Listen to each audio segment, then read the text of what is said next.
banyaklah kau baca-baca Bibelmu itu, jangan cuma banyakkan main. Ini Roma 8:4. Coba tengok sebentar. Mengarahkan ke di mana roh itu diciptakan kan? Gini, jangan dulu lari. Roma 8:14. Semua orang yang dipimpin roh Allah adalah anak Allah, ya. Jangan, bukan cuma Yesus ya, semua dipimpin roh Allah adalah anak Allah. Padahal tulisannya double L karena kalian mengakal-akali, kalian menyebut Allah. Padahal itu kalian ambil dari nama sembahan kami, nama Tuhan kami. Itu coba baca Roma 8:14. Makanya gini ya, saya kasih tahu ya. Saya kasih tahu sama teman-teman Kristen, sebelum kalian naik di Komal ini untuk ngajak diskusi orang-orang Islam, baca Bibelmu dulu, pelajari. Karena kalau kita berargumen, kamu tahu di mana. Kalau kita udah tahu bahwa kalau kamu misalnya bertanya, oh iya memang begini, maka kita buka datanya. Kalau kamu bertanya tadi, di mana itu, berarti kamu nggak baca Bibelmu, banyak kan.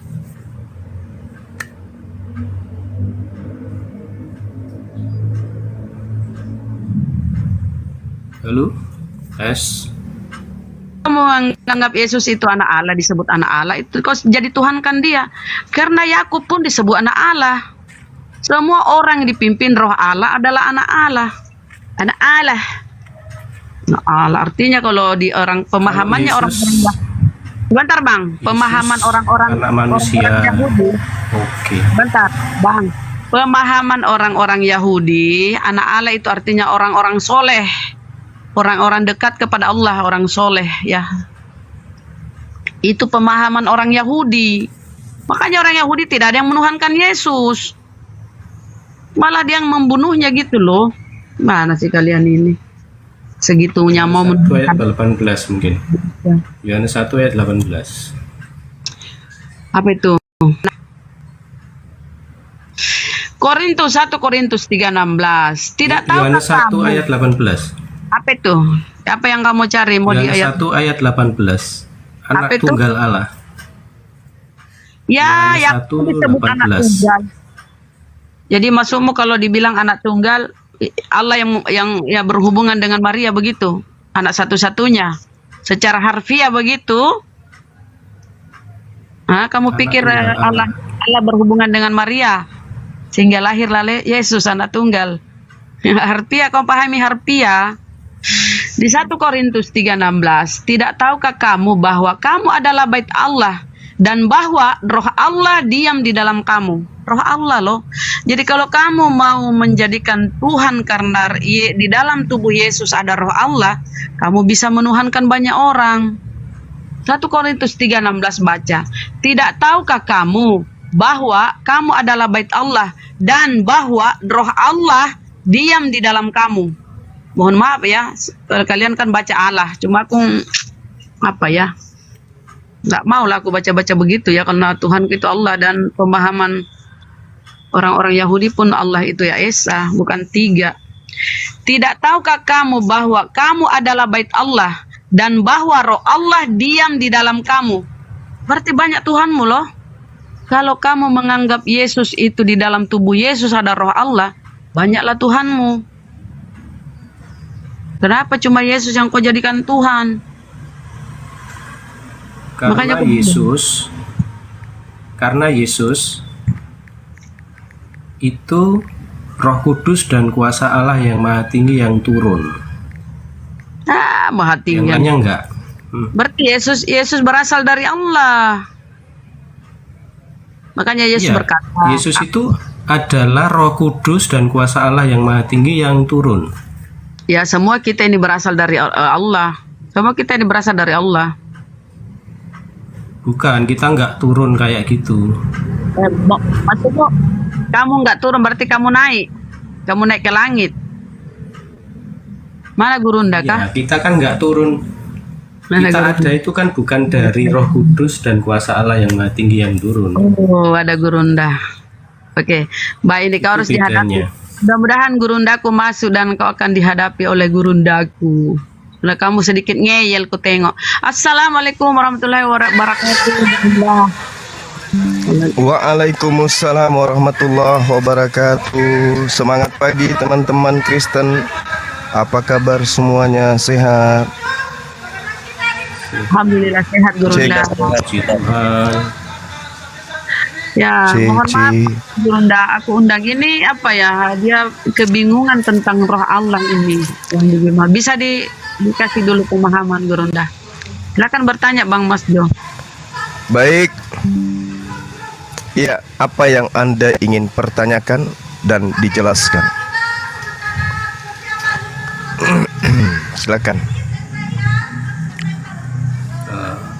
Enggak, tadi ini Gimana, Bang? Mas, Ya, ini teman kita roh Bapak yang mualaf, dia berubah pikiran hanya karena Adam itu ada lebih dulu dan Yesus itu ada kemudian. Nah, tetapi Yesus ini bikin Iya. klaim kalau dia itu sebelum Abraham jadi dia itu sudah ada. Nah, terus diarahkan bahwa itu maksudnya Oh. setiap roh diciptakan dari dulu. Jadi Yesus sama Abraham duluan mana dong? Kalau memang sudah ada semua. Begitu, Bang. iya. Sekarang sebelum saya Gurunda, jawab ya. Gurunda, mohon maaf sedikit Gurunda. Ini mana tadi roh Bapak ya? Roh Bapak ini semalam yang ingin jumpa dengan Gurunda. Dia baru saja bersahadat tadi malam. Silakan lanjut. Gurunda. Iya, baik. Jadi ketika saudara memahami sebelum Abraham ada, aku sudah ada, itu di dalam kitab kami ya, saya ke Al-Quran dulu ya. Di dalam Al-Quran masa praeksistensi para nabi itu memang sudah menjelaskan bahwasanya sebelum manusia itu diciptakan, manusia roh itu memang sudah ada. Sebelum manusia ini dicipta menjadi bentuk ya, eksis seperti yang sekarang ini, kita manusia ini di alam roh itu memang sudah ada gitu loh. Jadi bukan hal baru ketika dikatakan sebelum Abraham ada, aku sudah ada. Kita lihat dari perspektif apa yang diperbincangkan kemudian pada masa itu, apa yang sedang dibahas pada masa Yesus mengatakan hal tersebut. Karena fakta, jangankan Yesus,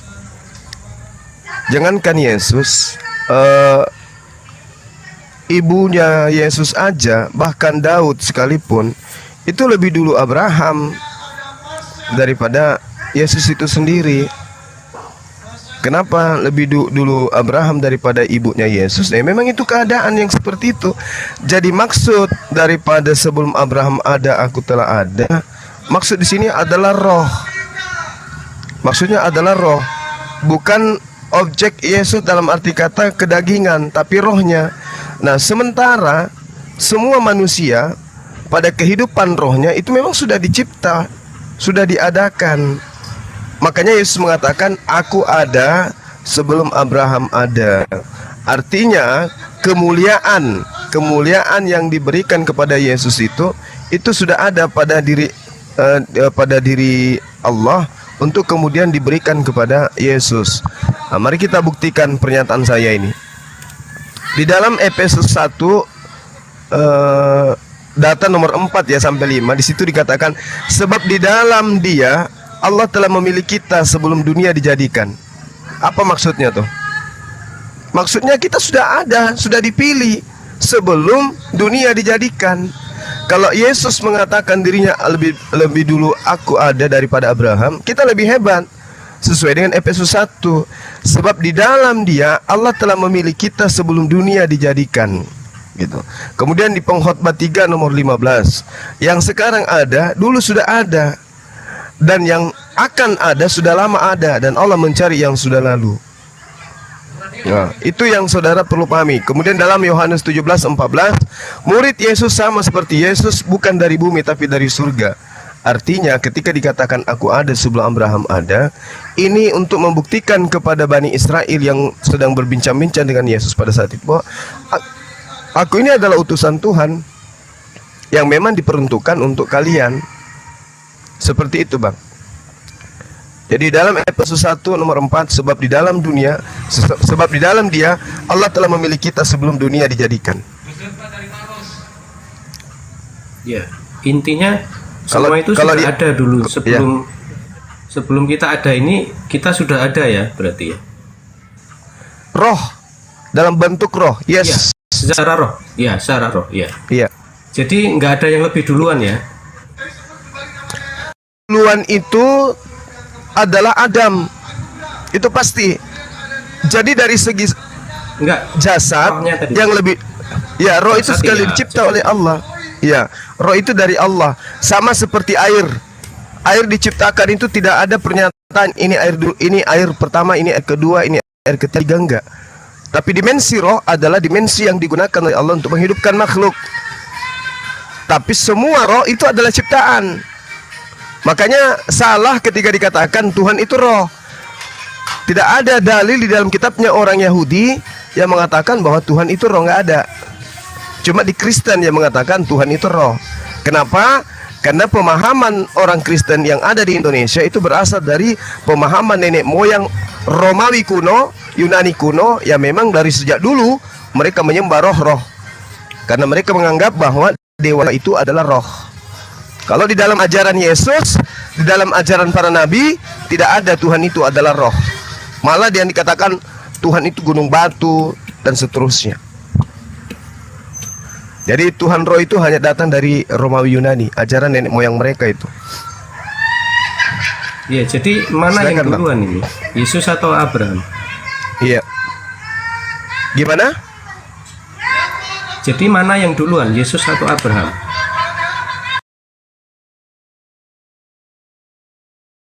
Yesus mengatakan aku lebih kemuliaan yang diberikan kepada Yesus itu. Itu yang pertama. Kemudian itu pernyataan Yesus untuk menyatakan kepada orang-orang Yahudi yang menolak Dia. Itu pernyataan Yesus. Ada yang melatar belakangi sampai pengakuan itu muncul. Bukan berarti aku ada sebelum Abraham ada maka Dia adalah Tuhan. Bukan. Karena sebelum Abraham ada, bapaknya Abraham lebih dulu. Bahkan Nabi Adam lebih dulu. Tapi kalau dari perspektif kemuliaan, seluruh para nabi itu memang sudah dipermuliakan. Al-Quran menjelaskan seperti itu. Misalnya dalam surah Ali Imran ayat 81. Dan ingatlah ketika Allah mengambil perjanjian dari para nabi, manakala aku memberikan kitab dan hikmat kepadamu, lalu datang kepadamu seorang rasul yang membenarkan apa yang ada pada kamu, saya kamu akan sungguh-sungguh beriman kepadanya dan menolongnya. Lalu Allah bertanya kepada para nabi ini dalam masa preeksistensi. Ditanya, apakah kamu setuju dan menerima perjanjian denganku ini? Atas yang demikian, mereka para nabi menjawab, kami setuju. Maka Allah berfirman, kalau begitu saksikanlah kamu wahai para nabi, aku pun bersaksi bersama kamu. Ini yang diterangkan oleh Al-Quran. Fashhadu wa ana ma'akum minasyahidin. Itu di Al-Quran. Jadi kalau dikatakan aku ada sebelum Abraham ada, yang artinya bahwasanya kemuliaan Yesus itu lebih dulu ada dibandingkan jasad daripada Abraham. Seperti itu, Bang. Nah, kalau Anda mau memaksakan oh dia Tuhan, bagaimana dengan Efesus 1 nomor 4? Iya, coba Anda baca di dalam kitab Anda sendiri. Ini maksudnya jadi kemuliaan ya. Yang ada lebih dulu itu kemuliaan yang Tuhan berikan kepada kemuliaan yang ada pada diri Yesus itu adalah kemuliaan yang diberikan, bukan kemuliaan lebih pribadi dulu. Tapi kemuliaan yang diberikan lebih dulu dari Abraham. Kemuliaan yang sudah ada pada diri Tuhan yang lebih dulu daripada Abraham. Gitu, Bang. Oh, jadi Yesus ini lebih mulia lebih dulu, kemuliaannya lebih dulu dari Abraham gitu ya. Itu pengakuan Yesus. Kan pengakuan Yesus ini yang Anda bahas. Iya, pengakuan Yesus. Tapi bukan berarti Yesus itu Tuhan. Tetapi kalau Anda memaksakan pengakuan Yesus lebih Ini mulia lebih dulu, Yesus daripada Abraham, soal mana lebih dulu. Bapak ini gimana sih, Pak? Kan tadi saya sudah menjelaskan, ini diskusi Yesus kepada orang Yahudi. Yesus mengatakan itu mengenai kebenarannya ya kita tidak tahu, karena kitab Anda ini kan tidak ori, hanya terjemahan. Kita juga tidak tahu siapa penulisnya, kan gitu.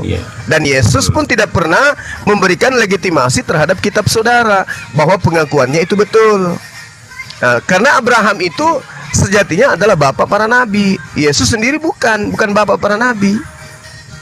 Gitu, Pak. Iya, harusnya lebih mulia Abraham ya. Iya, betul, karena dia bapak para nabi. Harusnya Abraham lebih mulia lebih dulu daripada Yesus. Iya, harusnya emang karena dia bapak para Harusnya, nabi. Iya. Ya. Jadi Tadi entah kan penulis Bang Suma kitab bilang, jadi Bang Suma bilang entah penulis kitab Anda yang salah, dulu.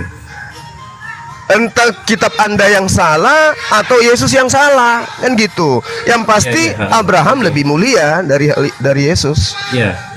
Tadi pembicaraan kita sampai di situ. Pada akhirnya ini tidak tahu Yesus yang salah atau penulisnya yang salah. Ujungnya ke situ tadi. Terakhir kita berdiskusi. Iya, bisa-bisa aja. Ya makanya karena kita nggak menemukan alurnya, jawabannya itu setelah dikejar. Karena gini Bang, Nggak karena di ketemu, tempat kan? lain. Gini Bang, silakan Gurunda, silakan Guru. Karena dia belum mau menerima ini.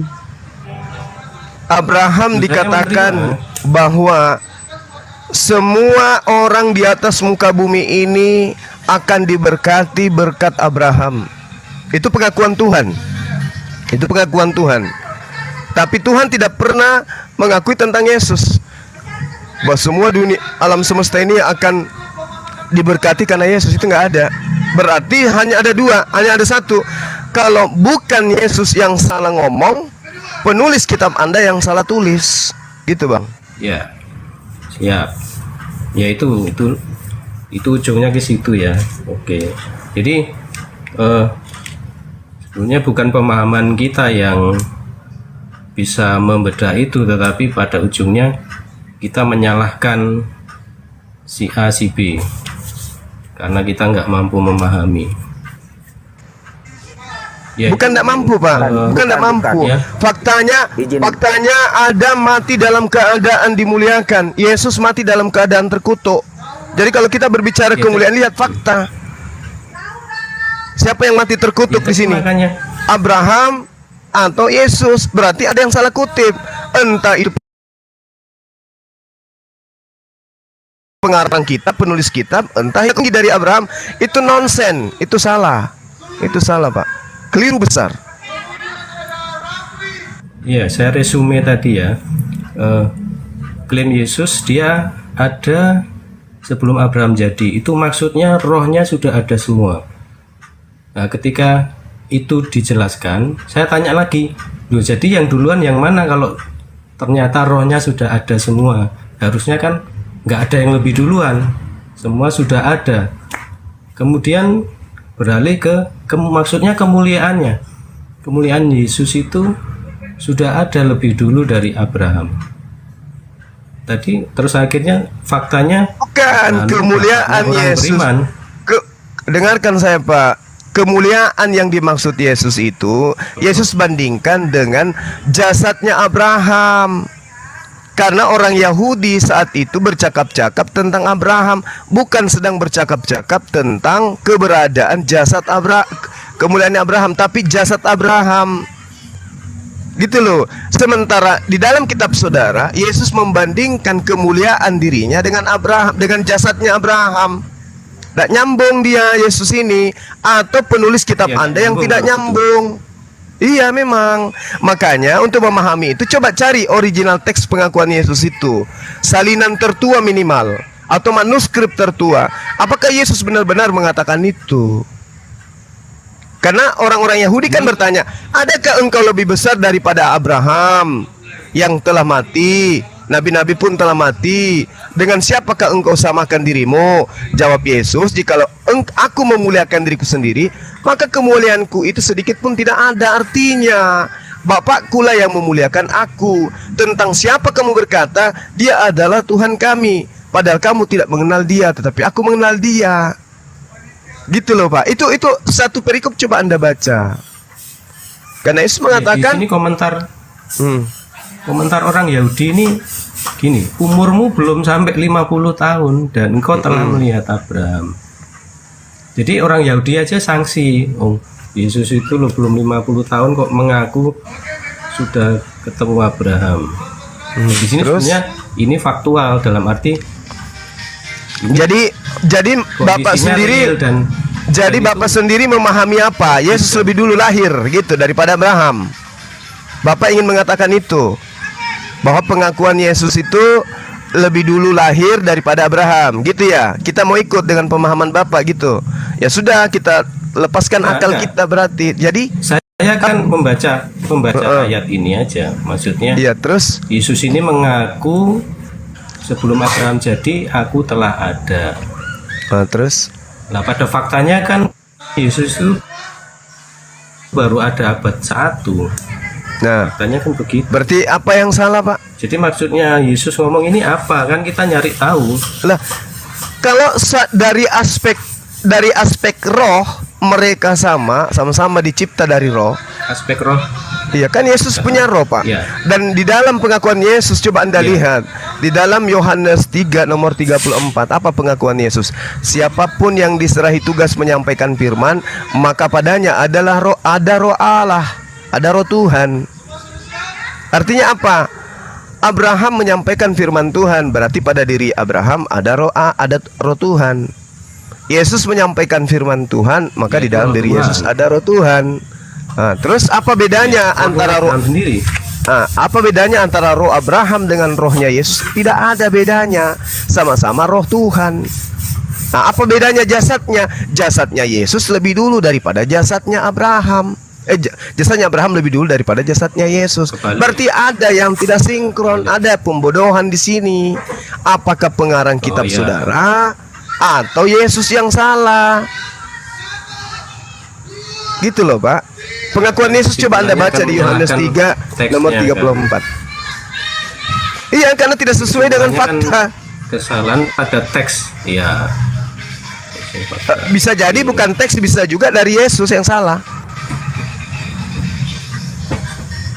Karena coba Anda lihat di dalam apa yang saya sajikan tadi Pak. Begitu, enggak apa-apa. Jadi enggak usah jauh-jauh ke masalah roh-roh tadi. Nah, sekarang coba Anda pahami saya apa yang terkandung di dalam Efesus 1 nomor 4. Sebab di dalam Dia Allah telah memilih kita sebelum dunia dijadikan.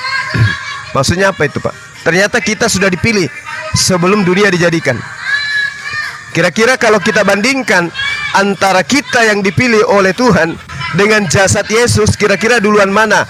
Kita yang hidup 2023 ini dengan Yesus. Coba kita bernalar dulu.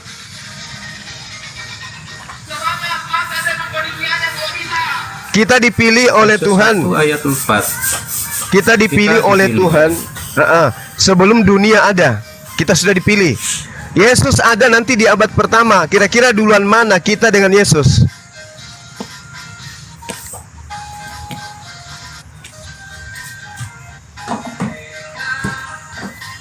Kita dipilih ini maksudnya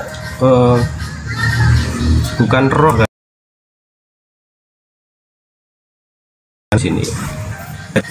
Sebab Tuhan di dalam menentukan ciptaannya. Menentukan ciptaannya itu udah dipilih sejak sebelum diciptakan. ya, kita dipilih sebelum dunia ada. Ini nggak bicara roh kan? Iya. Entah berbicara apa, makanya saya minta Bapak pahamkan ke saya. Nah, makanya ini maksudnya apa? Ini nggak bicara roh, tetapi sebab di dalam Dia Allah telah memilih kita sebelum dunia dijadikan. Pertanyaan saya, kita di sini yang hidup tahun 2023 lebih dulu mana daripada Yesus yang lahir abad pertama?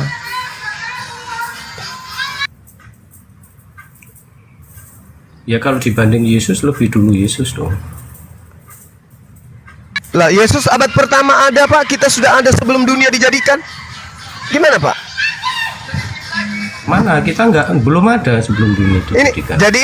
jadi kitab Anda ini salah.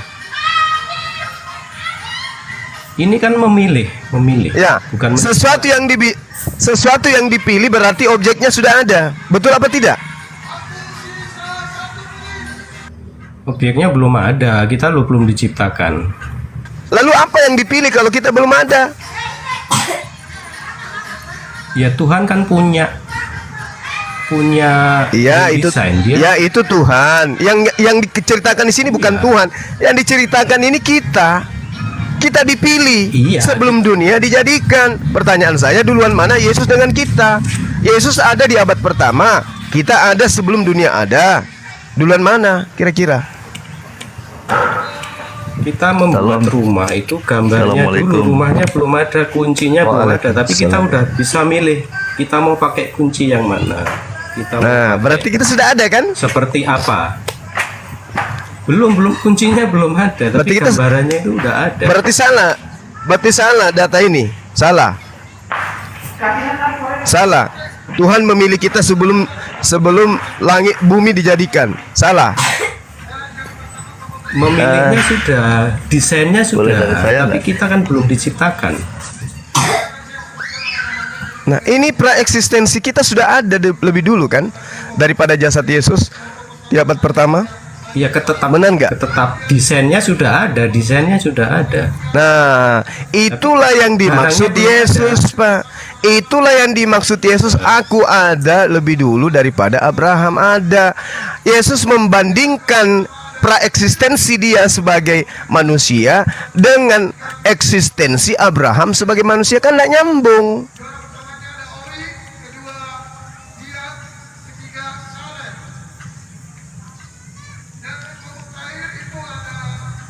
Ya justru Yesus mengatakan sebelum Abraham jadi itu dia udah ada.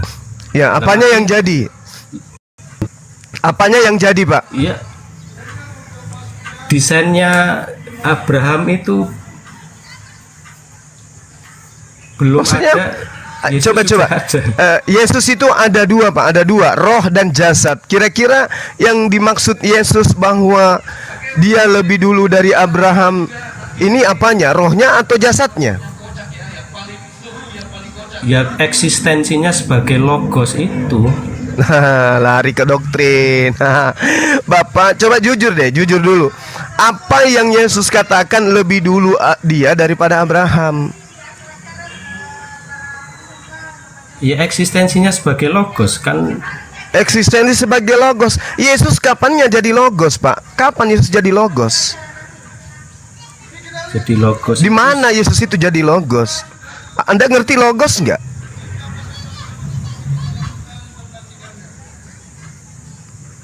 Pada mulanya adalah firman. Firman. Ya, itu Abraham pada mulanya adalah apa? Abraham pada mulanya adalah apa? Abraham itu ya anaknya Terah dong. Bapak nggak bisa dialog dengan orang Islam kalau cara kayak gini yang Anda pakai. Abraham itu pada mulanya firman, pada mulanya logos. Abraham itu semua ciptaan alam semesta yang dicipta oleh Tuhan pada mulanya adalah logos. Pada mulanya adalah ide, gagasan, kehendak. Tidak ada sesuatu di atas muka bumi ini yang tidak berasal dari logos. Maka semuanya pada mulanya adalah logos. Logos itu menjadi Abraham. Logos itu menjadi Yesus. Logos Coba menjadi kita pakai. Abraham. Bisa dibuktikan? Bisa, Logos menjadi Abraham. bisa. Oke, siap. Yesaya 55 nomor 11, Mazmur 33 nomor 9. Semua ada Satu-satu karena dulu. Tuhan berkata. Apa yang Anda inginkan? Oke, kita buktikan. Saya ambil Yesaya 55 nomor 11. Seirama inna ma'amruhu ita arada syai'an ayyakula lahu kun fayakun. Semua ada karena Tuhan berlogos, karena Tuhan berfirman. Tuhan berkehendak. Abraham. Oke, kita Abraham. Dari mana Abraham datang? Dari mana Abraham datang? Oke. Ya, dari mana Abraham datang? Iya, dari mana? Iya,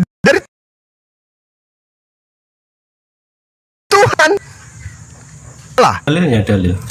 Dalilnya. Datang dari Tuhan juga.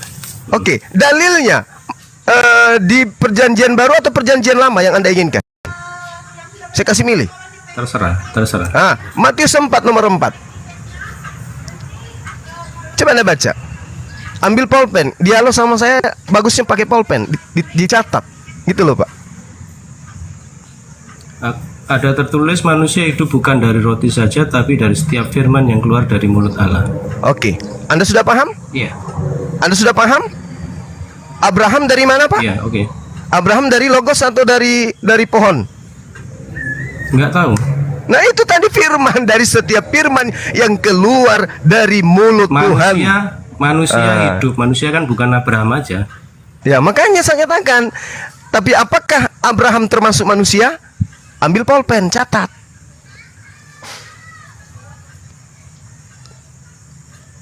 Manusia hidup. Manusia hidup itu dari firman. Roti. Ya, Dari setiap firman yang keluar dari mulut. Ya. Jadi tidak ada manusia yang Bukan. ya, tidak ada manusia yang Abraham hidup dari firman ya, hidup dari firman berarti ya. yang keluar dari, diteruskan Pak dalilnya, Pak. Firman yang keluar dari Yang keluar dari mulut dari Allah. Ya. Pintar. Berarti Abraham pada hidup kan? ya, berarti Abraham hidup dari mana dia? sebelum Abraham hidup, Abraham itu nggak ada. Karena dia makhluk, dia bukan pencipta. Yang ada pada mulanya itu adalah pencipta. Abraham bukan pencipta, sama seperti Yesus. Begitu, Pak. Makanya Yesus Di mengaku. mana klaim Abraham itu dari firman, ada nggak klaimnya di sini? Lah, ini Yesus Bapak nggak kan ada, dia pada mulanya firman, pada mulanya.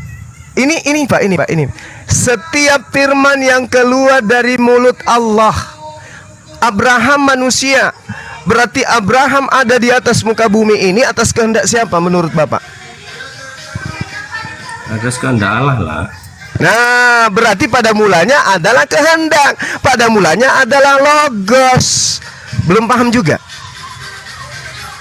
Pada mulanya logos, kemudian jadi apa? Ya. Kemudian jadi manusia, jadi Abraham. Gitu loh, Pak. Oh, jadi Logos. firman langsung jadi Abraham gitu. Loh, kan itu Firman tinggal langsung jadi proses. Abraham.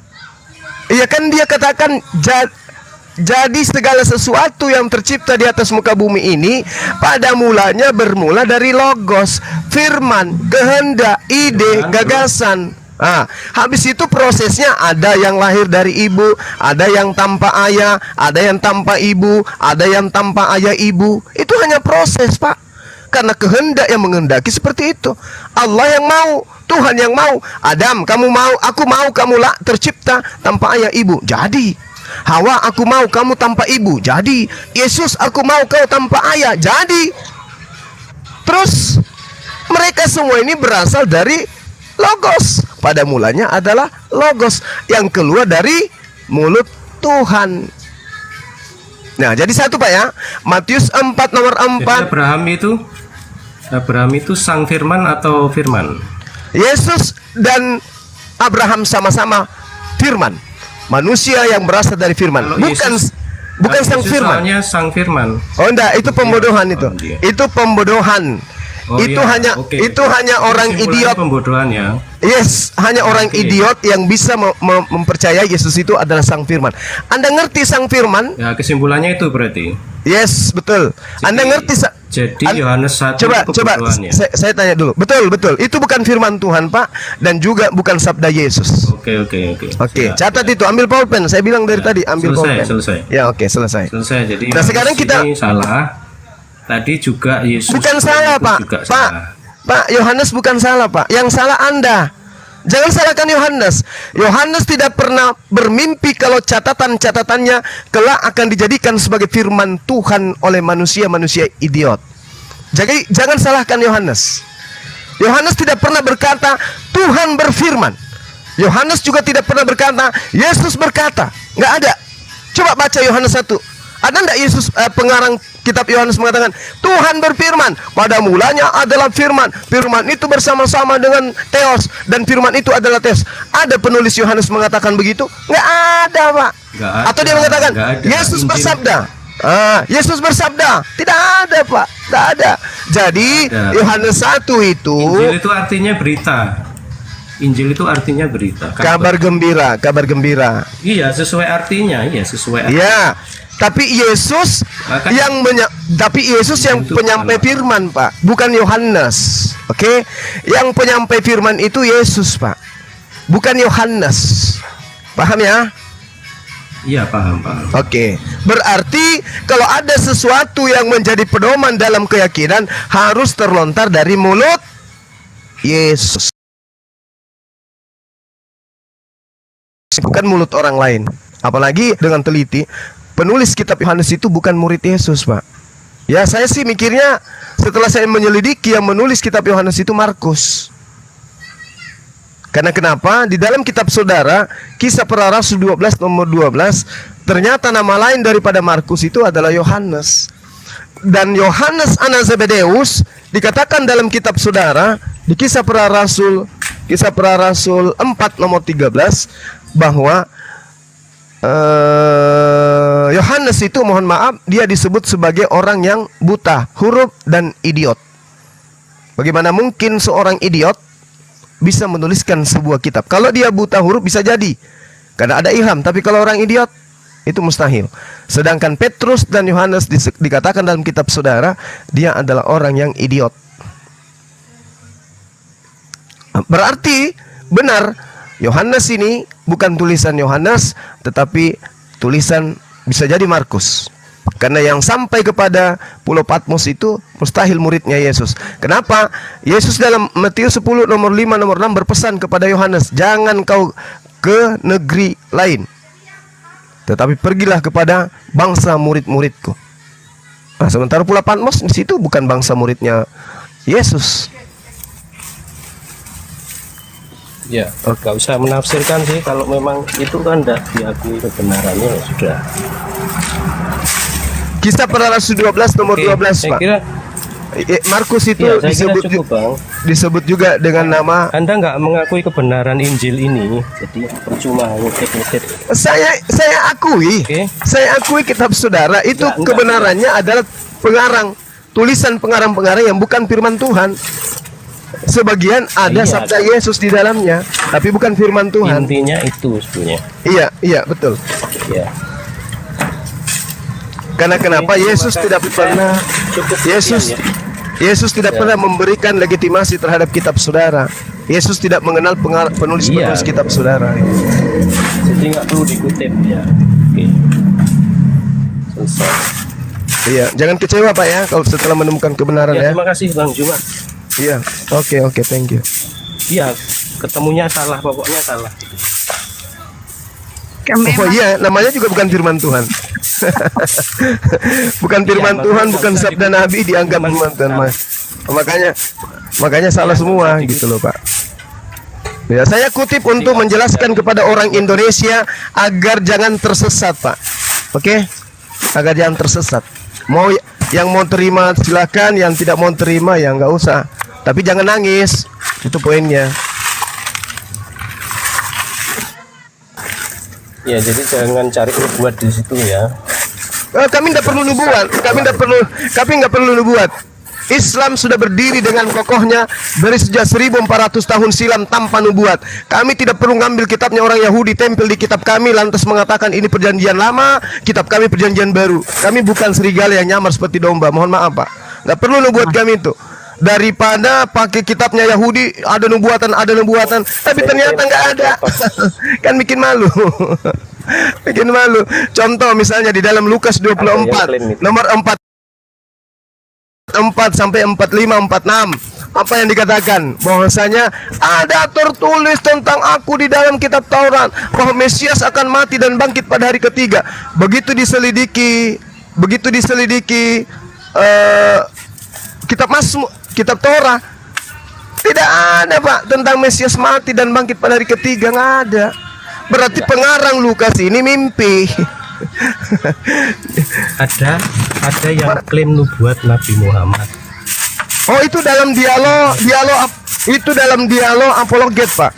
Dialog lintas agama boleh. Tetapi kalau untuk berdirinya agama Islam dikarenakan karena ada klaim buatan, itu bullshit. Itu kami tidak butuhkan. Hanya dalam lintas agama ketika kami ditanya, siapakah Rasulullah Muhammad SAW? Kami katakan cukup dengan Al-Quran. Mengatakan Muhammadar Rasulullah wa khataman nabiyyin. Kami sudah sampaikan itu.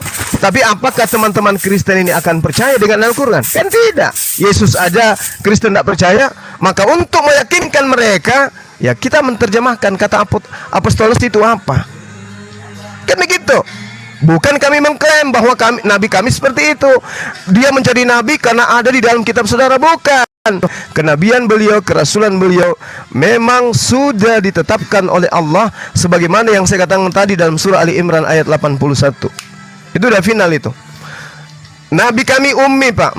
Beliau tidak bisa baca Taurat, tidak bisa baca Injil, tidak bisa baca Mazmur.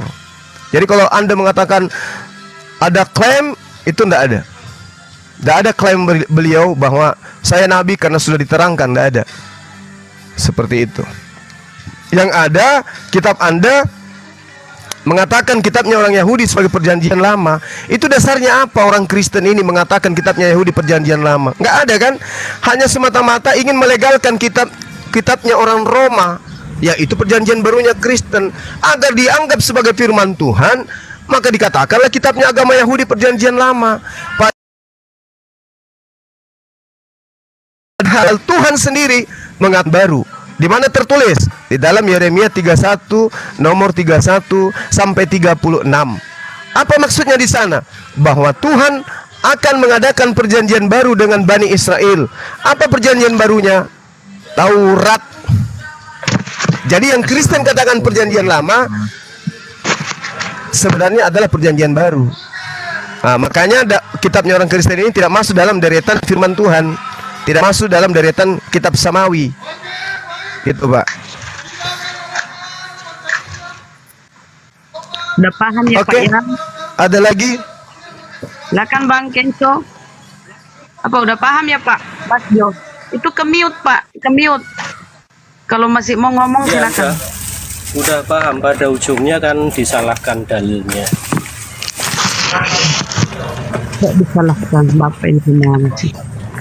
Loh, ya tadi Bukan kesimpulannya disalahkan, Yesusnya yang memang salah, atau Pak, yang nulis yang salah. Ah, iya kan? Memang salah, Pak. Memang salah. Ya. Iya, oke. Iya, kan diakui aja.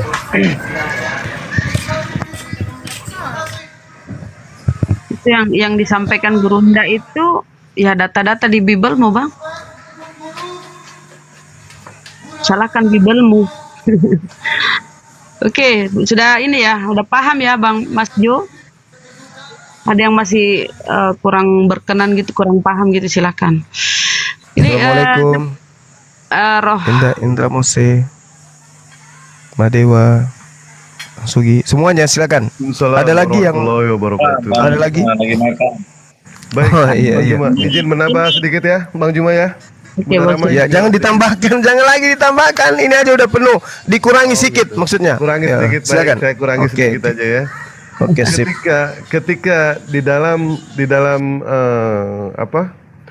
Aduh, jadi lupa lagi. Ketika di dalam Yohanes 8:58 kata Yesus kepada mereka, "Aku berkata kepadamu, sesungguhnya sebelum Abraham jadi, aku telah ada." Di dalam Al-Qur'an, Pak ya.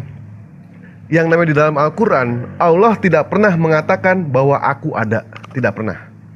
Karena Allah adalah Maha Ada. Jadi ketika yang namanya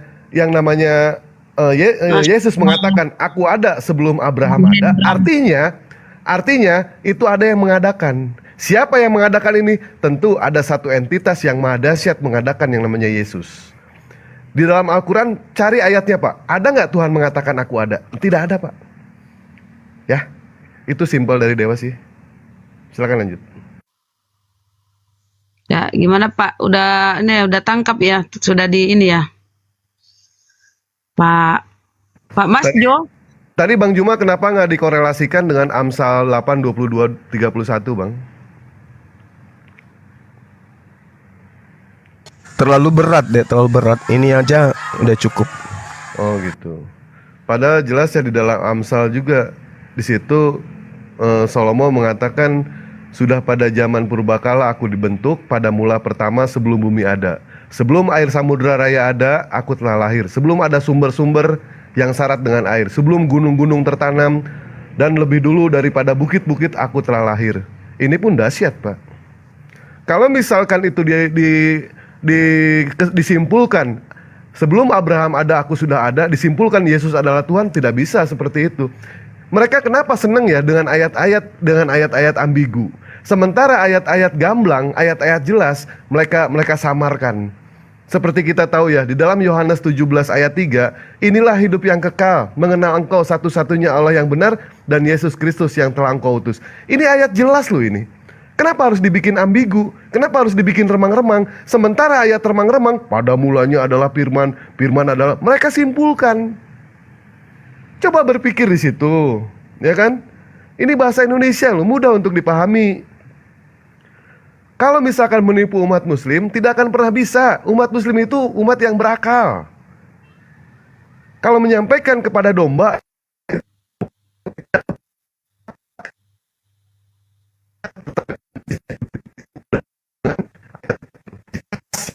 namanya ayat jelas, jangan sampai disimpulkan. Tetapi yang namanya ayat ambigu, mereka simpulkan.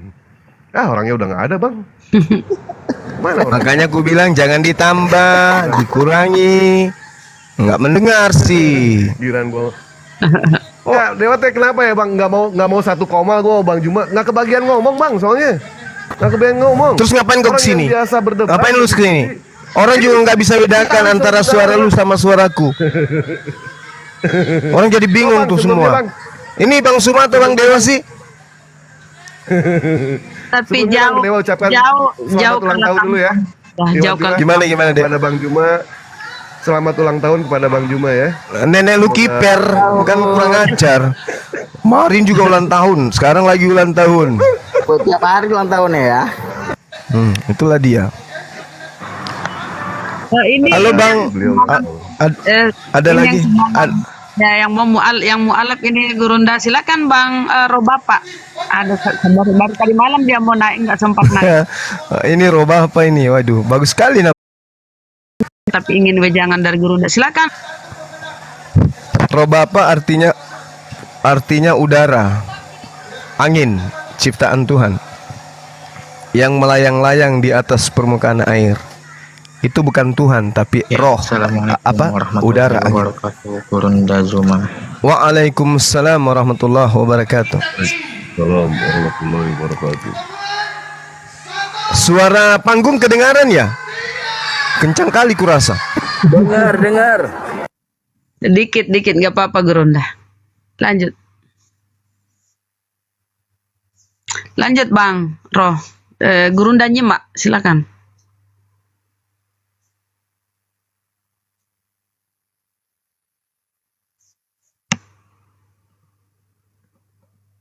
Silakan Roh Bapak, ada yang mau ditanyakan mengenai Kita kedatangan debater Wahabi ini, Tuan Moto. Gurunda Zuma, saya mau nanya dong. Kalau perihal tentang sholat itu coba jelaskan ke saya. Gimana? Coba suaranya kenapa ini? Kenapa kayak bukan suara bapak ini? Kok jadi suara anak? Bapak itu gelegar suaranya. Akulah pencipta. Gimana? Halo? Ya, halo. Iya.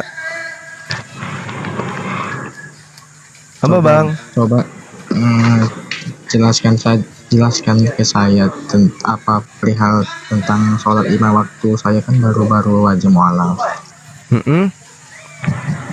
Apa Gurunda bisa menjelaskan tentang kayak sholat 5 waktu gitu?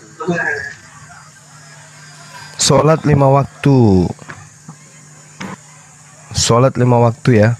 Ya, perintah sholat. Jadi gini. Ketika kita melihat di dalam saya tidak konsentrasi, panggung besar sekali suaranya. Bisa dikecilin enggak itu? Sampai merobek. merayakan ulang tahun Bang Juma lagi ulang tahun. ini ya teman-teman. Sedikit aja, Bang.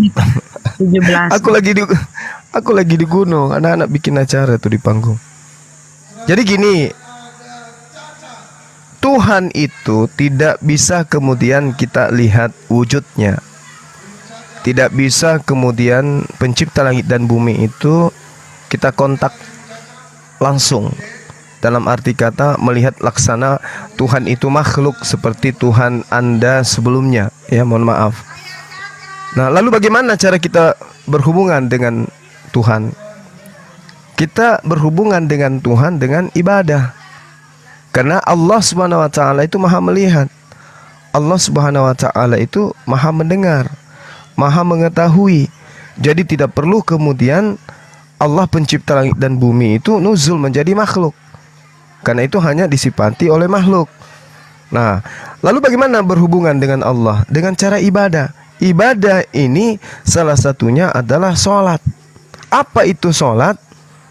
Waktu sholat itu adalah perintah kepada manusia untuk melakukan satu ritual gerakan, di mana gerakan itu dibenarkan oleh hati dan dilakukan oleh jasad. Di dalam Al-Quran, perintah sholatnya itu jelas disebutkan di dalam surah Al-Baqarah ayat 238. Kemudian disebutkan juga di dalam surah Al-Musammil ayat 20.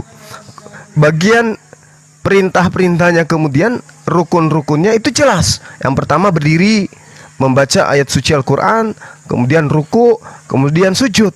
Dan itu semua jelas dalam Al-Quran. Di mana perintah berdirinya? Qiyam.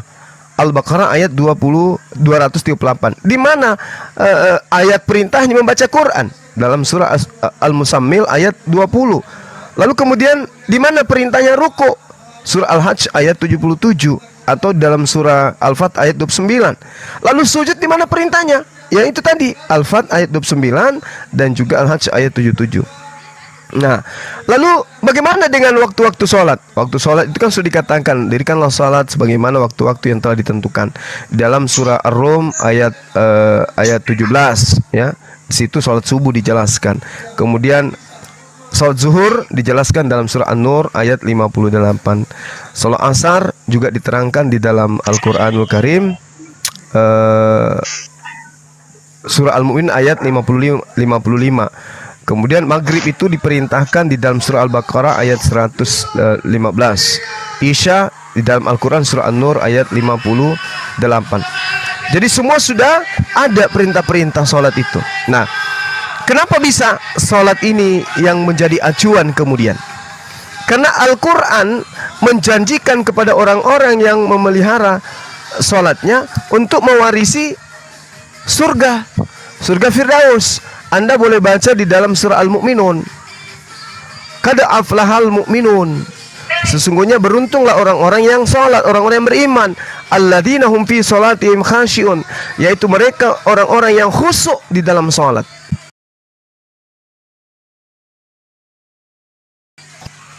Nah, kenapa harus sholat? Untuk membatasi pergerakan manusia di atas muka bumi. Sholat itu untuk kemudian mencegah manusia dari perbuatan keji dan mungkar. Inna sholati tanha 'anil fahsya'i wal munkar. Makanya ada perintah sholat. Nah, kalau tidak ada perintah sholat, kalau tidak ada perintah sholat, maka manusia ya mau seperti apa? Hah? Siapa? Sebentar Bang Jensen. Sebentar Bang. Lanjut Gurunda. Ya. Coba kita lihat orang-orang kafir. Orang-orang kafir ketika kita lihat dengan orang Islam. Jangan pakai barang kafir wa Zuma. Orang kafir kita lihat. Apa bedanya antara orang kafir dengan babi? Gak ada kan? Gak ada bedanya. Nah, kata orang kafir dan babi aguk-guk itu gak ada bedanya. Sama-sama tidak beribadah menyembah kepada pencipta langit dan bumi. Gak ada bedanya. Sedangkan umat Islam kelihatan itu ketika sudah mulai Allahu Akbar, as-salatu khairum minan naum, hayya 'alas shalah, ada perintah Ada seruan, wahai seluruh umat manusia, berbondong-bondonglah kemudian kalian menuju kepada kemenangan. Yang kamu Maka nikmati itu barang-barang kafir cuma. maka coba kita lihat umat Islam itu, apapun aktivitasnya, begitu ada seruan mereka kemudian berbondong-bondong untuk Yang sujud kamu menyembah nikmati kepada itu barang-barang pencipta punya langit dan kafir bumi. semua. Nah, itu umat Islam seperti itu untuk membedakan antara manusia dengan hewan. Lihat dari sholatnya. Kalau dia tidak sholat, maka dia sama seperti babi. Sama seperti Yang babi. kamu nikmati itu barang-barang punya kafir Kita lihat dari seluruh para nabi ya, teman-teman. Seluruh para nabi itu prosesi ibadahnya pasti sujud. Semua para nabi, apapun itu nabinya diutus kepada kaum yang manapun, mereka beribadah kepada Tuhan pasti sujud. Tidak pernah ada yang jingkrak-jingkrak, salto kiri, salto kanan. Tidak ada. Semua sujud, termasuk Yesus. Jadi yang tidak sujud itu hanya babi. Ya, menyembah batu. Nah, itu untuk membandingkan antara manusia dengan binatang, manusia dengan hewan, manusia dengan setan. Lihat dari sholat. Kalau mereka mendirikan sholat berarti gimana? Gimana Dinda? Ada satu nabi yang ibadahnya bukan sujud, bukan sholat, nyanyi, yaitu Nabi Luga. Ya itu dia. Jadi seluruh nabi itu pasti sujud beribadah. Jadi kalau ada orang mengaku beragama, beriman, ini yang dikatakan oleh Quran. Yuhadi'una Allah walladzina amanu wa ma yakhda'una illa anfusahum wa yasrun. Mereka mengaku beriman. Mereka menipu Allah, menipu para orang-orang beriman, tapi sesungguhnya mereka hanya menipu diri mereka sendiri. Ya, mereka tidak sadar. Jadi gitu ya, saudara roh Bapak. Kalau kita sholat itu, kata Allah, untuk membedakan antara orang-orang beriman dan orang-orang kafir. Lihat sholatnya. Lihat sholatnya. Yang Kalau diperlihatkan itu ya. Ya, kalau kita melihat ada manusia yang tidak sholat, berarti itu wujudnya aja manusia. Yang manusia aja tuh wujudnya, tapi pada dasarnya hakikat dirinya itu bukan manusia, tapi setan, iblis. Makanya Al-Quran mengatakan bahwa minal jinnati wan nas. Setan itu berasal dari dua golongan. Ada golongan dari manusia, ada golongan dari jin.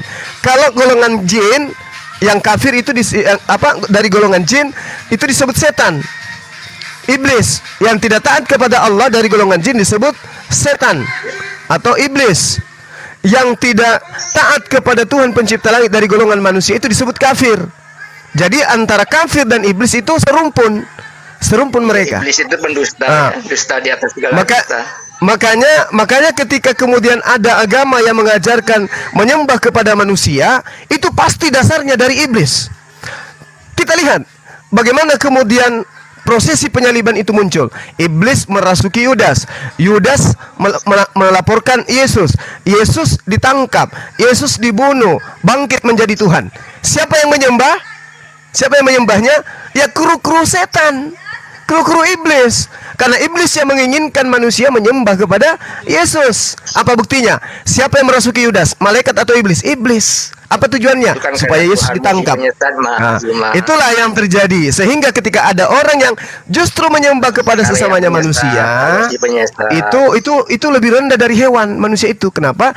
Sebabi-babinya babi tidak pernah menyembah babi. Seguguk-guguknya guguk tidak pernah menyembah guguk. Semonyet-monyetnya monyet tidak pernah menyembah monyet.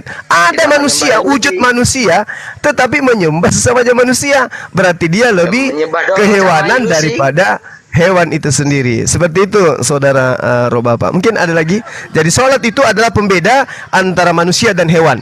Kalau ada manusia mengaku manusia tapi tidak sholat, itu wujudnya aja manusia itu.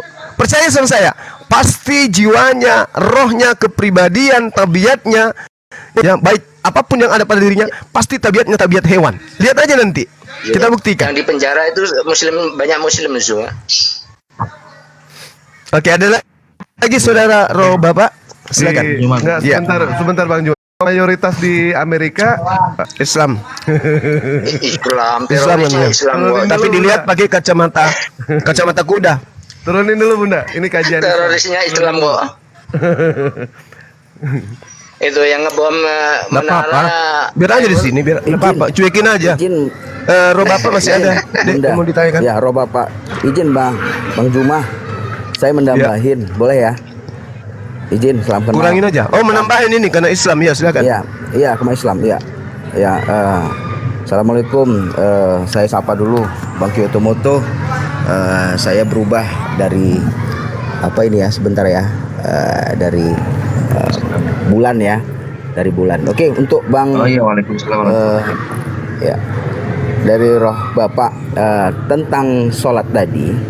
Ya, selain juga mengetahui kapan Itu waktunya. menyembah batu sholat itu. Ya, jadi ada beberapa konsekuensi logis untuk bisa kita sampai kepada Sang Kholik. Ya, ada beberapa tahapan. Yang pertama dia harus bersih dulu, harus suci dulu. Dengan apa? Dengan wudhu. Nah, karena ada tuntunannya dalam Al-Quran. Ya, faghsilu wujuhakum wa aydiyakum ilal marafiq. Yang pertama itu harus muka dulu. Kalau abang roh kudus, roh bapak ini bisa melihat kalau orang Islam itu mau ke masjid pasti bersih-bersih dulu. Bukan hanya sebatas bersih pakaian, juga harus jiwanya harus bersih. Nah, itu tuntunannya. Tidak bisa kita langsung masuk masjid itu kita langsung sholat, tidak bisa. Nah, ada runtunan urutannya. Jadi belajar wudhu dulu, bagaimana wudhu yang sebenarnya, dan itu ada part-part bagian-bagiannya yang lain. Tapi sederhananya adalah intinya kita menghadap kepada Allah Sang Khalik itu harus bersih, bersih hati, bersih pakaian. Karena nggak bisa sembarangan kita masuk sendal ke masjid. Bukan seperti yang lain-lain masuk sembarangan aja, kan begitu. Intinya kita harus bersih. Baik, terima kasih Bang Juma, saya kembalikan. Salam Bang Dewa. Baik, terima kasih banyak atas tambahannya ya. Sedikit dari Dewa, Pak Roh Bapak. Oke, ya, terima kasih Bang Dewa. mengenai soal sholat. Konon di Islam itu kan ada yang namanya tunjukkanlah kami jalan yang lurus. Kalau misalkan di ajaran-ajaran lain mengatakan tunjukkan jalan yang lurus, tapi jalannya menujunya kemana? Kan tidak ada. Kalau kami ditunjukkan jalan yang lurus, dipastikan masuk surga itu jalan lurus. tujuan kami itu jelas, tujuan kami ada, kiblat kami Yang ada, dipastikan arah mendatangi kami- surga, mendatangi neraka itu. Kok kepanasan ya? Gimana ini itu? Tujuan kami jelas, arah kami jelas, kiblat Yang kami jelas dipastikan ke Ka'bah. Jadi orang yang tidak pernah meninggalkan sholat, dia tidak akan pernah ada yang namanya kehilangan arah. Arah kami jelas. Orang yang meninggalkan sholat, dia pasti Dipastikan akan mendatangi neraka. Astagfirullahaladzim ini. Bunda Rahma, aku Yang sebentar coba, bisa nggak? Ini lagi kajian. Nanti naikin lagi nggak apa-apa. Soal puasa itu gimana ya? Diam Sebentar, dulu sebentar. Pak Janset, diam, nanti aku kick loh, aku turunkan. Diam dulu sebentar, gilirannya sebentar kamu diinjili. Turunkan dulu. Nanti naikin lagi nggak apa-apa. Naikin lagi nggak apa-apa nanti. Nah, kalau dia ngomong aku langsung kick. Dewa bukan membaca loh ini, Bunda. Dewa bukan membaca, ya. Oke, lanjut Bang, Dewa lanjut. ini hafalan. Kalau dia ngomong aku langsung kick. Silakan lanjut. Anggap saja dia ujian, nggak apa-apa dia di sini. Biar yang dibawa biar Kristen tahu bagaimana etika akhlak orang Kristen. Nggak apa-apa, Wak. Setuju Bang Juma. Betul. Biarin aja Saya dia. ngasih supaya masukan, supaya Mas orang Juma. tahu, Kan supaya orang tahu, oh kamu ternyata kan Kristen itu dipastikan, begitu kamu kan gitu. dipastikan mendatangi Langsung neraka, aja, betul langsung nggak? aja. Lanjut, Apa-apa, lanjut. Kamu Dewa. dipastikan Nanti- mendatangi neraka, betul nggak? Betul, betul. Etika dialognya Nggak usah digubris apa, Wak. Biarin aja Bang Dewa, ini Biarin pembedaan aja, antara orang biarin. yang sholat dan Nggak, yang Bunda, nggak sholat. Anggaplah kamu, Gimana? anggap sekarang kamu lagi sholat. Nah, dia ini manusia berbulunya. Oh, baik, Sholat baik. aja terus. Siap. Lanjut. Siap. Lanjut Bang Dewa. Konsep ajaran agama Islam, konsep keselamatan di dalam ajaran agama Islam, Pak, itu ada 5. Yang pertama mengucapkan 2 kalimat syahadat, yang kedua sholat, yang ketiga berpuasa, yang keempat zakat, dan yang kelima menunaikan ibadah haji ke tanah suci. Dan konsep keselamatan di dalam ajaran agama Islam 5 ini semuanya sudah mencakup di dalam sholat. Karena poin inti ajaran para nabi dan ajaran para nabi dan sebelum para nabi Muhammad diturunkan, diutus, itu ada 2. Yang pertama mentauhidkan Allah, dan yang kedua sholat. Karena yang namanya sholat adalah harga mati. Mari kita buktikan bersama-sama, Pak. Ketika umat muslim melaksanakan yang namanya sholat, apakah umat muslim mengucapkan 2 kalimat syahadat? Kami mengucapkan yang namanya 2 kalimat syahadat ketika sholat, Pak. Betul? Yang pertama mentauhidkan, yang kedua sholat, yang ketiga berpuasa. Ketika yang namanya azan dikumandangkan, apakah umat muslim makan dan minum? Kok tidak? Kami berpuasa, kami tidak makan kami tidak minum, tidak merokok. Itu tandanya kita berpuasa ketika kita menghadap. Yang jahat, pada saat azan dikumandangkan, apa kerjakan waktu? Tidak meluangkan waktu. Untuk apa? Untuk menunaikan kewajiban kita sebagai seorang muslim. Ikan yang namanya waktu. Dan yang kelima, pada saat umat muslim menunaikan ibadah haji, pada saat kita sholat, apakah di Mekah dengan di Indonesia sama? Kita menghadap arah kita ke kiblat kita ke Ka'bah, sama Pak, sama arah kita kiblat kita itu ke Ka'bah. Itu jelas di situ Pak ya. Jadi yang namanya sholat itu adalah harga mati. Sholat itu suatu kewajiban bagi umat muslim. Sholat itu adalah barcode-nya umat muslim. Pada saat umat muslim tidak melaksanakan yang namanya zakat, dia tetap Islam Pak. Dia tetap Islam, dia tetap muslim. Pada saat umat muslim tidak melaksanakan yang namanya berpuasa ataupun menunaikan ibadah haji ke tanah suci, dia tetap muslim Pak. Tetapi ketika umat muslim meninggalkan yang namanya sholat, jelas dia sudah jolim sama Allah, dia kafir Pak. Ya, jadi jangan pernah yang namanya meninggalkan sholat. Karena sesuai apa yang dikatakan sama Bang Juma tadi, sholat mencegah perbuatan dari keji dan munkar. Pada saat kita datang ke dokter Pak, kita diberikan resep sama dokter. Dokter tidak pernah berjanji Pak, kalau kamu minum obat ini, kamu akan sembuh. Dokter tidak pernah berjanji. Ketika yang namanya seorang murid bersekolah, Bang Dewa. Ya. Saya mau nanya ini, kan kalau sholat itu kan ada bacaannya kayak bacaan Arab gitu ya. Betul. Nah, itu kalau misalnya ada yang mualaf, contoh nih kayak saya ini, saya kan belum ngerti bacaan sholat itu gimana itu? Apakah boleh pakai bahasa Indonesia? Mungkin saya jawab ya Bang Dewa ya. Poinnya apa poinnya? Coba. Halo. Poinnya apa? Halo. Iya, Halo. Bang Indra ya. Ya, ini pertanyaannya kan mualaf ini baru masuk Islam dan sementara sholat itu wajib. Tapi Baru bapaknya semalam. ini belum menghafal ya Pak ya. Baru semalam dia masuk Islam, semalam baru syahadat. Belum hafal ya Pak ya, belum hafal ya. Oh, maksudnya belum Halo, hafal. Pak. Bagaimana caranya? Itu gimana itu? Iya, Gimana iya. itu? Lanjut. Ya. Jadi begini Pak, setelah Bapak masuk Islam, maka di situ Nabi mengatakan thalabul ilmi faridatun ala kulli muslimin wal muslimat. Ya, belajar ilmu agama Islam wajib bagi setiap orang, laki-laki dan perempuan yang beragama Islam. Jadi wajib bagi Bapak untuk belajar. Jadi bukan hanya masuk Islam terus ya udah setelah itu kembali seperti biasa. Tidak seperti itu, tapi Bapak harus orang Islam sholatnya itu laki-laki wajib di masjid Pak, jamaah. Kecuali pada saat-saat tertentu mungkin terdesak atau bagaimana itu. Jadi tidak dibenarkan seorang muslim sholat di rumah jika tidak ada halangan gitu. Tapi jika ada halangan boleh sholat di kendaraan boleh. Yang dia tanyakan gini Bang, apakah dia karena dia bisa bahasa Arab, bisa Paham. Itu nanti ke situ.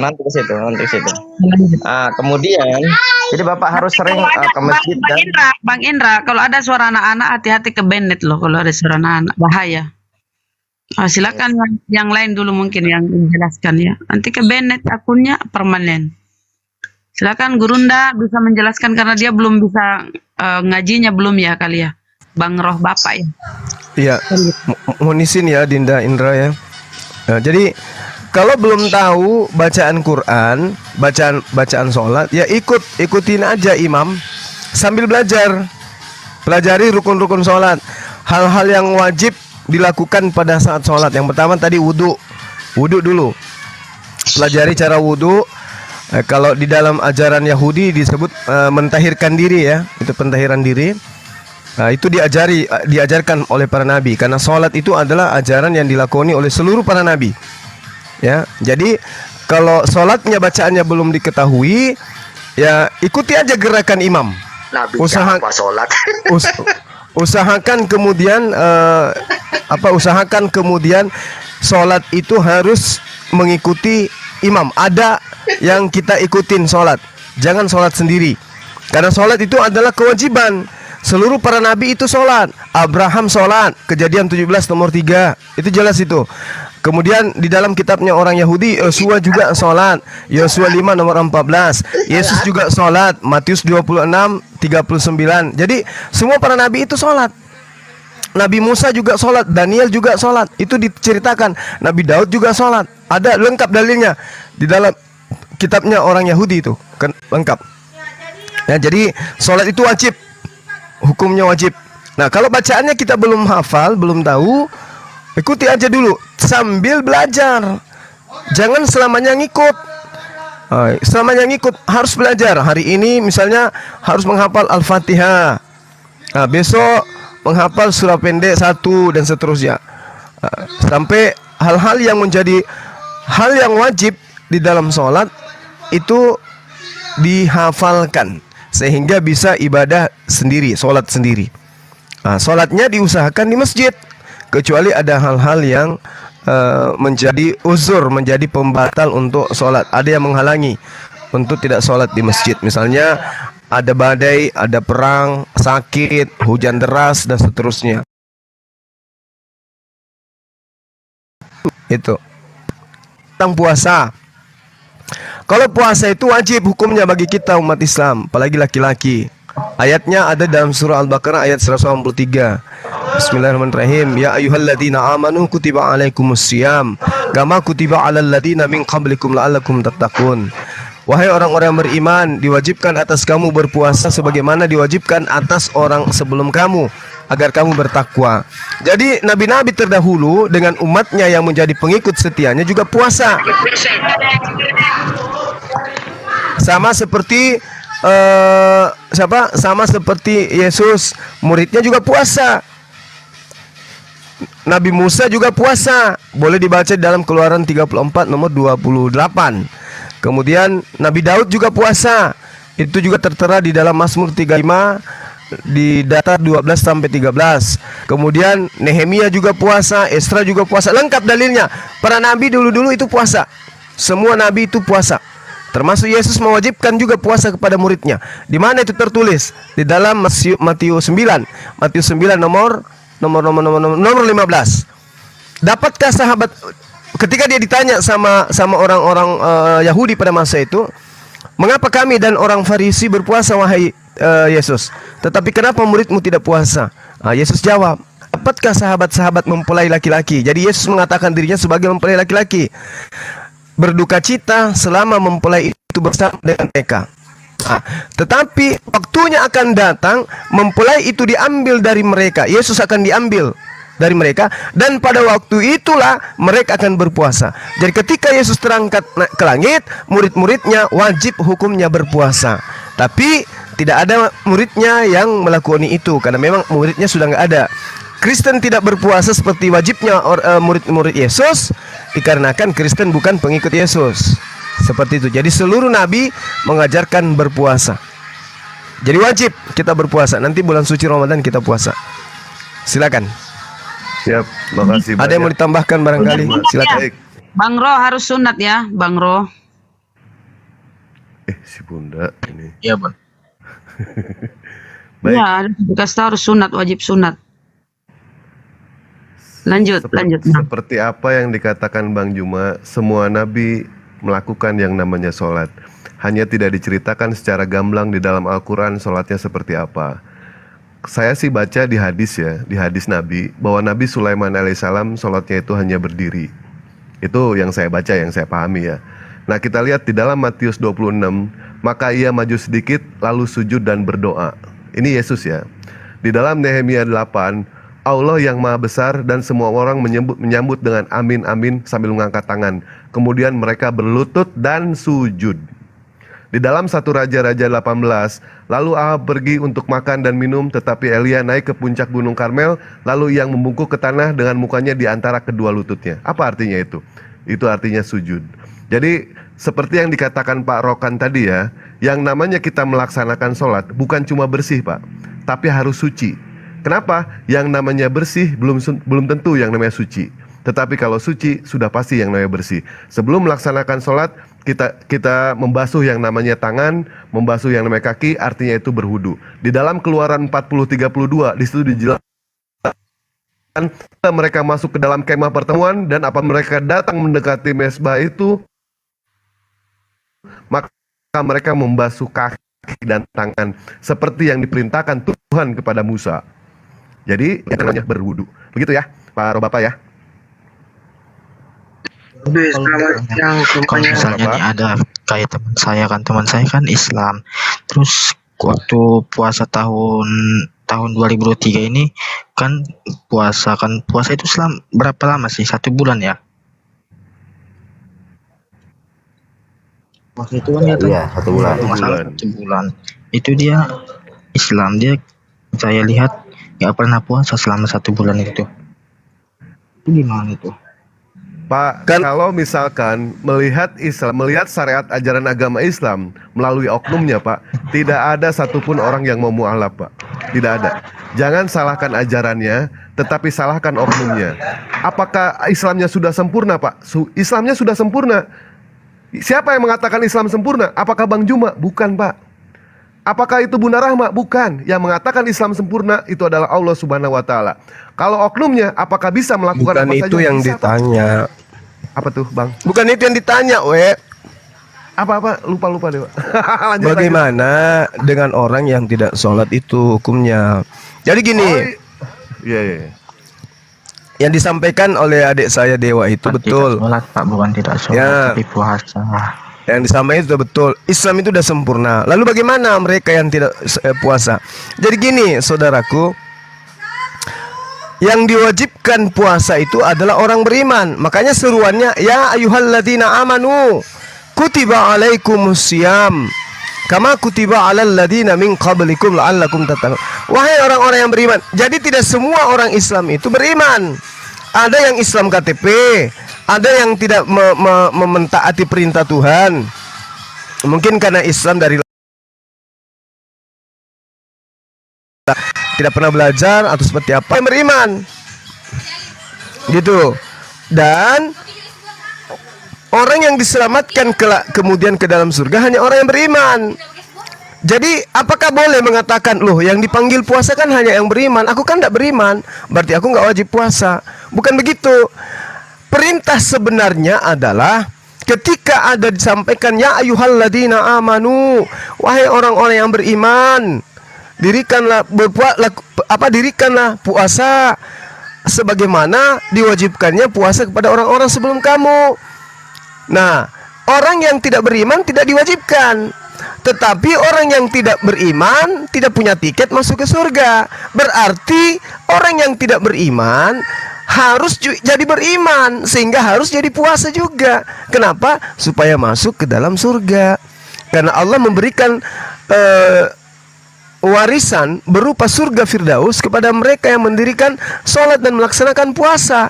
Bagi mereka yang tidak melaksanakan puasa, bagi mereka tidak ada janji, karena mereka tidak masuk dalam golongan orang beriman.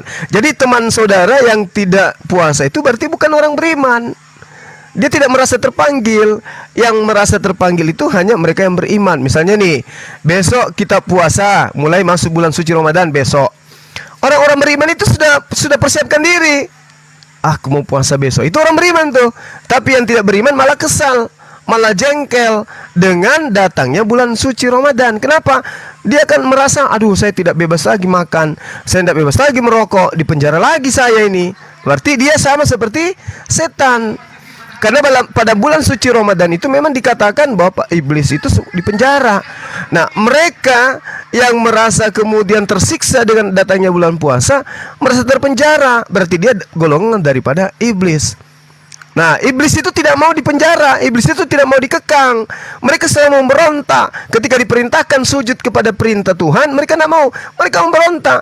Berarti ketika ada perintah, lakukanlah puasa, ya, laksanakanlah puasa sebagaimana diperintahkan kepada orang beriman sebelum kamu. Mereka memberontak, kami kamu puasa. Berarti dia bukan golongan orang-orang yang beriman. Nah, pertanyaannya sekarang, maukah kita masuk ke dalam golongan mereka atau masuk ke dalam golongan yang disuruh beriman? Kalau kita mau masuk dalam golongan yang disuruh beriman, yuk mari merasa terpanggil. Ya Allah ya Tuhanku, Engkau memanggilku untuk mentaati perintahmu, maka aku merasa wajib hukumnya untuk ikut puasa. Berarti Anda golongan orang yang diseru karena Anda merasa beriman. Tapi yang tidak beriman, mau sampai toa masuk di kupingnya pun ya tetap aja makan siang karena tidak merasa dipanggil. Iblis juga begitu. Pada saat ada seruan untuk puasa, ya mereka tidak merasa. Saya kan bukan orang beriman, saya kan iblis. Nah, jadi yang tidak puasa tapi beriman, tapi orang Islam, berarti itu dari golongan yang tadi. Seperti itu saudaraku. Jadi tidak usah heran kalau ada di tengah-tengah saudara agamanya Islam, KTP-nya Islam tidak puasa, berarti bukan golongan dari orang-orang beriman. Karena yang dipanggil untuk berpuasa hanya orang beriman. Makanya ketika Bang Dewa dipanggil, wahai orang-orang yang beriman, Bang Dewa mengatakan, hai. Begitu Bang. Lanjut. Oke, semuanya. cukup ya. Udah cukup ya, Bang Bapak. Silakan. Oh, selamat siang, Bang Esel ya. Terus kenapa muslim? Iya. Saya Kristen. Oke, silakan apa yang ingin disampaikan. Oke, saya boleh bertanya sama Bang Suma gitu. Kan tadi Bang Dewa menjelaskan tentang di masjid seberapa itu Yesus maju dan sujud ya. Itu semua yang dikatakan tadi oleh Bang Dewa. Sekarang saya mau tanya, di Al-Quran itu apa ada cara kita sholat seperti yang dilakukan oleh teman-teman muslim ya? Gerakan-gerakannya itu apa di Al-Quran dituliskan oleh Quran dan Zuma, ada semuanya di Quran surah berapa tadi? Iya, maksudnya itu gerakannya kita sujud itu apa ada di Al-Quran dituliskan? Ada. Berdiri surah Al-Baqarah ayat 238. Membaca Al-Quran dalam surah Al-Musammil ayat 20. Ruku surah Al-Hajj ayat 77. Surah Al-Fat ayat 29. Sujud surah Al-Hajj ayat 77, Al-Fat ayat 29. Itu jelas itu. Jadi selain itu, Rasulullah Muhammad SAW adalah orang yang menerima perintah sholat. Maka Rasulullah mengatakan, wahai umat Islam, wahai sahabat-sahabatku, sallu, salatlah kalian, kama, sebagaimana, ra'aitu, sebagaimana kalian melihat aku, usolli, salatku. Salatlah kalian sebagaimana kalian melihat aku salat. Jadi umat Islam selain ada bimbingan dari Al-Quran, juga dipraktikkan langsung oleh baginda Rasulullah Muhammad SAW.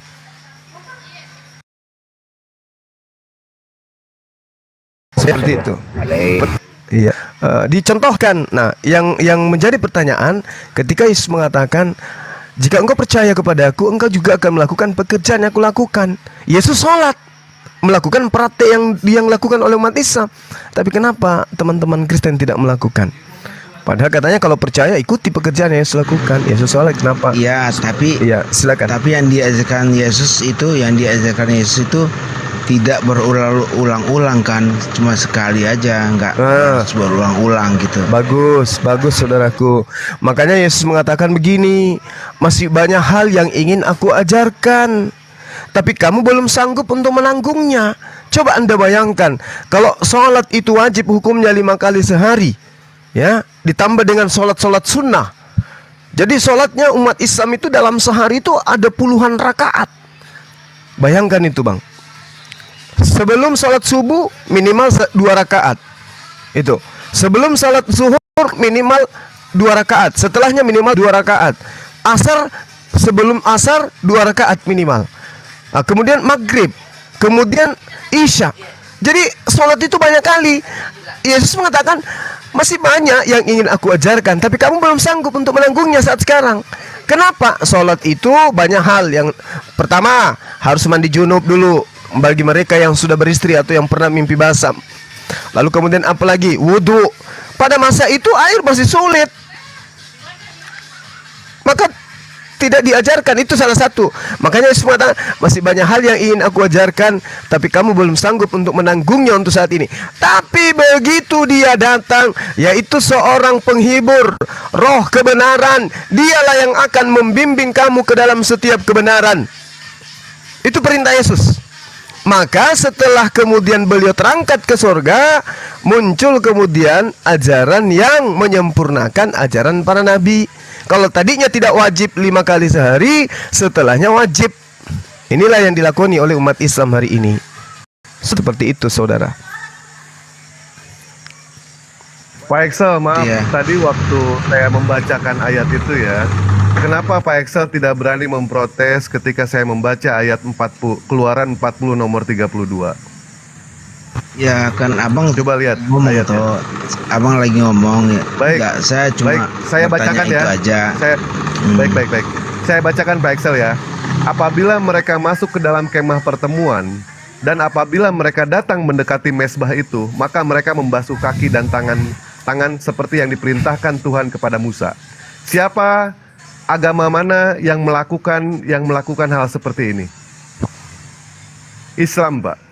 Islam melakukan seperti ini. Islam berwudu, kami membasuh tangan, kami membasuh muka, dan seterusnya.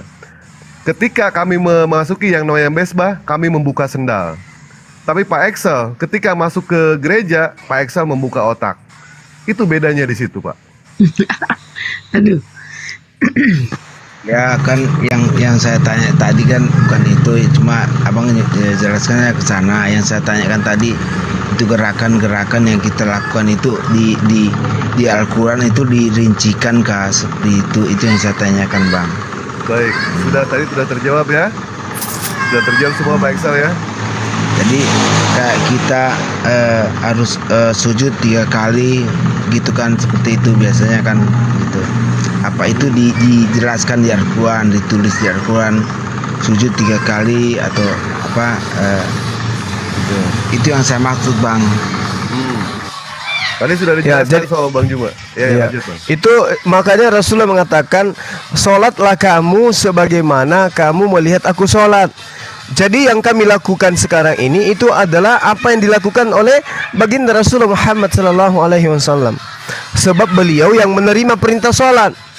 Satu-satunya Nabi akhir zaman beliau. Jadi yang menjelaskan hukum-hukum yang berasal dari Tuhan beliau. Apa yang beliau jelaskan, apa yang beliau putuskan, apa yang beliau kemudian sampaikan, itulah yang kami lakukan sebagai umatnya. Seperti itu, Bang. Jadi nggak boleh ada sholat dibuat-buat, harus merujuk kepada apa yang dipraktekkan oleh Rasulullah. Kalau ada yang sholat tidak berdasarkan dengan perintah Allah yang dicontohkan oleh Rasulullah, maka mereka disebut bid'ah, pelaku bid'ah. Oke, itu aja yang mau tanyakan. Makasih. Saudaraku, terima kasih. Saudara Excel mau silakan. Pak, sebentar. Kita seperti apa? Insya Allah pihak Muslim bisa menjelaskan. Ketika yang namanya umat Muslim dan seluruh manusia merasakan yang namanya surga dunia, semua sudah merasakan. Yang merasakan yang namanya neraka dunia, semua sudah merasakan. Tetapi tidak ada satupun ajaran yang merasakan mereka ketika mereka berada di surga selain umat Muslim. Pada saat Nabi Muhammad SAW melakukan Isra Miraj, itu kami melaksanakan yang namanya sholat. Disitulah kami seolah-olah kami itu menyaksikan diskusi antara Nabi Muhammad dengan Allah Subhanahu wa Ta'ala. Dan kami umat Muslim, kami melihat yang namanya keindahan. Ya, orangnya kemana, Bang? Orangnya nggak ada ini. Sudah aku bilang jangan ditambahkan, dikurangi aja. Lanjut. Sudah betul tadi itu, sudah betul. Umat Islam ketika masuk di masjid, umat Islam melepaskan sendal. Mereka kalau masuk di rumah ibadah mereka melepaskan akal. Betul itu. Ya, betul tadi itu, turun beli sarung kali, Bang. Oh iya. Lanjut di sini sudah mau azan. Lanjut. Assalamualaikum Bang Juma. Assalamualaikum. Waalaikumsalam warahmatullahi Dewa wabarakatuh. Ahlul Janda. Oh, iya. Maaf. Mantap. Nah, itu juga benar itu. Kan gurunya ini. Ingat aja dulu kata-kata Bang. Aduh, andaikan aku bertemu denganmu, ingin rasanya aku memelukmu. Mantap itu kata-kata itu. Kita sapa dulu ini ya Pak, Karisteng. Karisteng. Iya, Oh, Karisteng. Bukan Dari Islam. mana, Bang? Oten itu enggak paham ya antara Al-Quran dan hadis apa itu enggak paham. Sebentar Bang Andi. Assalamualaikum atau selamat siang Bang Karisteng. Iya, Karisteng bukan Islam ya. Iya, Oh. nanya tadi jadi berarti Yesus sholat ya. Iya Bang. Oh, Yesus cara sholatnya sama sama beda orang Bang. Islam. Beda Bang. Cara sholat Yesus beda dengan kami karena syariatnya itu berbeda Bang. Oh, Seperti halnya Nabi Sulaiman alaihissalam, ada yang mengatakan di dalam hadis sholatnya itu hanya berdiri saja. Ada yang sholatnya itu ruku saja, ada yang sholatnya itu sujud saja. Kami tidak tahu, wallahu alam bisawab. Yang jelas semua itu disempurnakan oleh Rasulullah Shallallahu Alaihi Wasallam. Betapa nikmatnya yang namanya sujud itu Bang. Makanya saya paling orang tidak mau ketika nikmat sujud saya itu diambil sama Allah, saya tidak mau. Sangat-sangat nikmat sujud itu. Sangat Rasakan nikmat. Bang, kita sujud Bang. Bagaimana kita bersujud, kita berdoa ke tanah, tapi doa kita mengguncangkan arsy itu Bang. Silakan, abang rasakan jadi sujud sujud itu seperti itu apa. yang pertama kali dilakukan orang Islam. Kok Islam sih? Apa sih ini? Oh, enggak bisa enggak bisa bahasa. Jadi belakangnya harus eng. Iya, Madewa ya Madewang. iya. Islam. Kurang waras mungkin dia. Kurang waras ya Bang. Enggak, kalau saya kan Karisteng, bukan Islam. Jadi kalau ada orang Islam, Oh, dari mana? Dari mana asalmu Bang? Dari mana? Karisteng dari mana? Bang Juma Makassar. panggilannya Jumang. Bang Jumang. Makassar ya? Asli Makassar ya? Iya. Napasmu tuh jangan terlalu ini, jangan sampai ketelan itu mic-mu ya. Jauhkan sedikit, terlalu kentara napasmu. Dan Makassar ya? Asli apa? Asli Makassar atau dari mana? Asli Makassar saya. Kok bisa hanya Makassar Karisteng?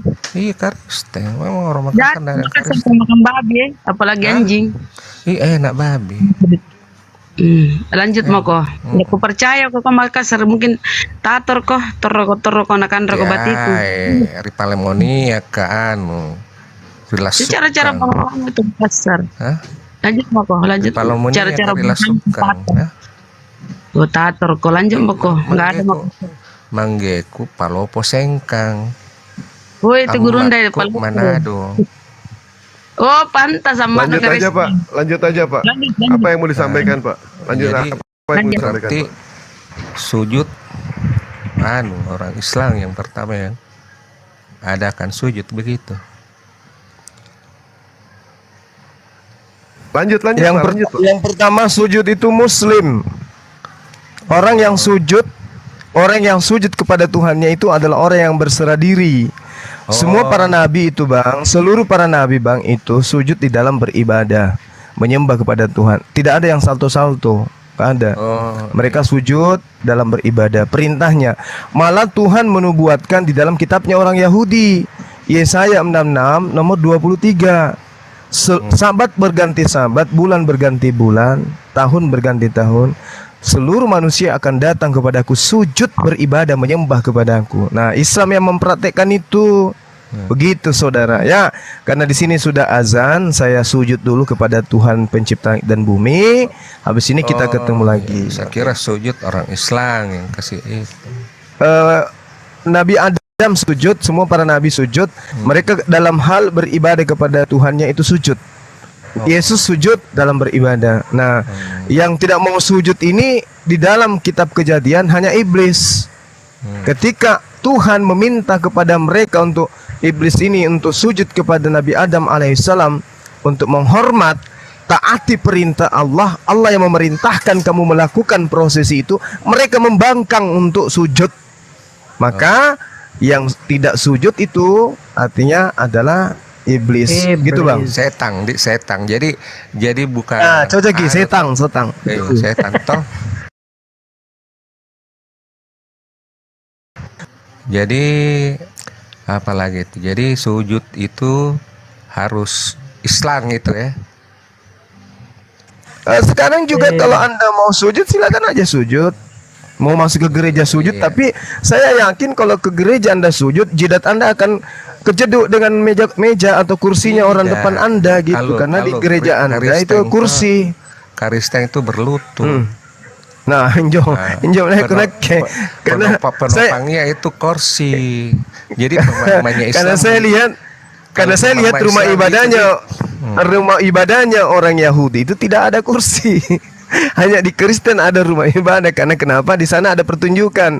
Makanya mereka punya kursi. Ada panggung pertunjukan. Islam sama Kristen tuh beda nunya. Beda. Kalau kami sama seperti Yahudi kami. Makanya orang Yahudi ketika ke Indonesia, orang Yahudi itu mereka cari masjid untuk sholat, untuk ibadah. Mereka tidak cari gereja karena gereja itu bukan tempat ibadah. Gereja itu tempat pertunjukan. Gitu. Iya, karena Yesus tokoh fiktif buatan Roma. Iya, kalau menurut mereka, kalau menurut kita kan tidak. Iya, karena Karisteng itu dari Antioquia, bukan dari Yahudi. Ya memang orang itu Karisteng, kasih tahu kan. Orang Karisteng itu dibilangnya sama penduduk orang Antioquia itu olok-olokan. Betul. Kenapa? Karena orang begini. Jadi gini. Langgar kirong. Kenapa dihina kinjo orang Kristen? Kenapa? Karena orang Antioquia selama ini menyembah kepada dewa Hermes. Mereka menyembahnya kepada Hermes. Ada dewa baru masuk, namanya Zeus. Makanya diketahui. Salah Anda. Makanya diketahui. Orang-orang penyembah, dengarkan. Orang-orang penyembah dewa Hermes menertawakan penyembah dewa baru. Kok ada Tuhan baru ini? Ada dewa baru. Ada dewa baru. Datanya jelas. Anda sendiri yang mengatakan dia diolok-olok. Kenapa diolok-olok? Karena mereka datang membawa dewa baru. Siapa namanya dewa baru itu? Zeus. Nama dewa baru yang dibuat oleh Paulus adalah Zeus. Loh, gimana? Baca Kisah Para Rasul 11. Makanya dulu dengar. Hai lah baco. Yesus. Hai lah baco. Pengikut Yesus yang adalah Isa Yosua. Dengarkan. Pengikut Yosua itu di tanah Israel tidak pernah disebut Karisteng. Pengikut Paulus yang disebut Karisteng. Kenapa? Karena Paulus mengajarkan menyembah kepada manusia. Seperti kau itu dong kuasai Alkitab. Oh iya dong. Makanya pundaera ko langgar tentang Bible. Aku tanya ko Ribang Suma. Karena Bang Suma itu adalah ahli kitab. Punna kau bahlul kitab. Kaman sari batang. Oke. Saya ibadah sujud dulu seperti yang dicontohkan oleh Yesus. Oke. Olok kau ndak dengar ini ku.